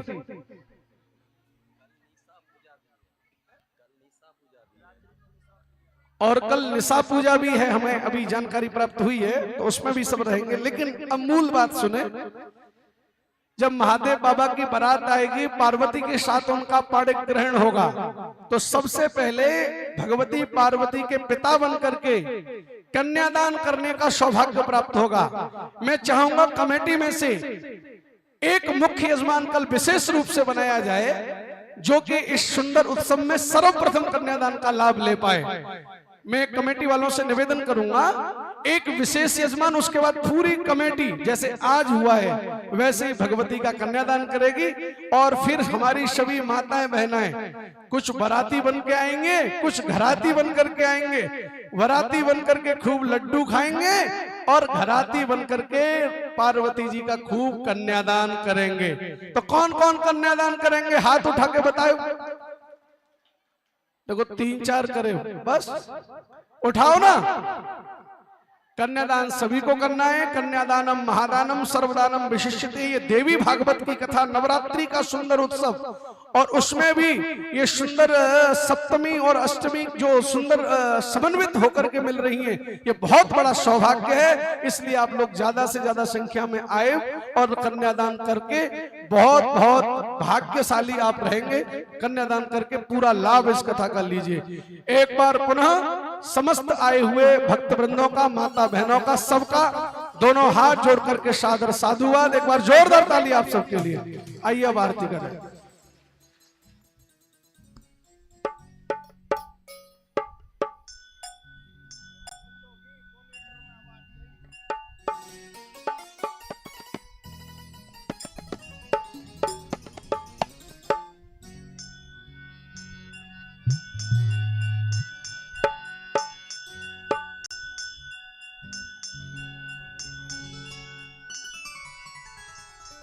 आरती जलाएं और भगवती की बड़े भाव से आरती करेंगे सभी।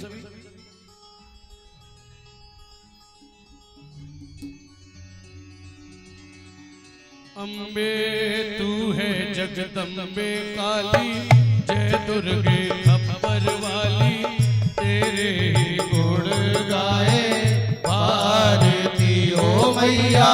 हम सब उतारे तेरी आरती। अम्बे तू है जगदम्बे काली, जय दुर्गे खप्पर वाली, तेरे गुण गाए आरती ओ मैया। हम सब उतारे तेरी आरती ओ मैया, हम सब उतारे तेरी आरती। हे तेरे भक्त जनन पर माता भीड़ पड़ी है भारी, मैया भीड़ पड़ी है भारी। दान बदल पे टूट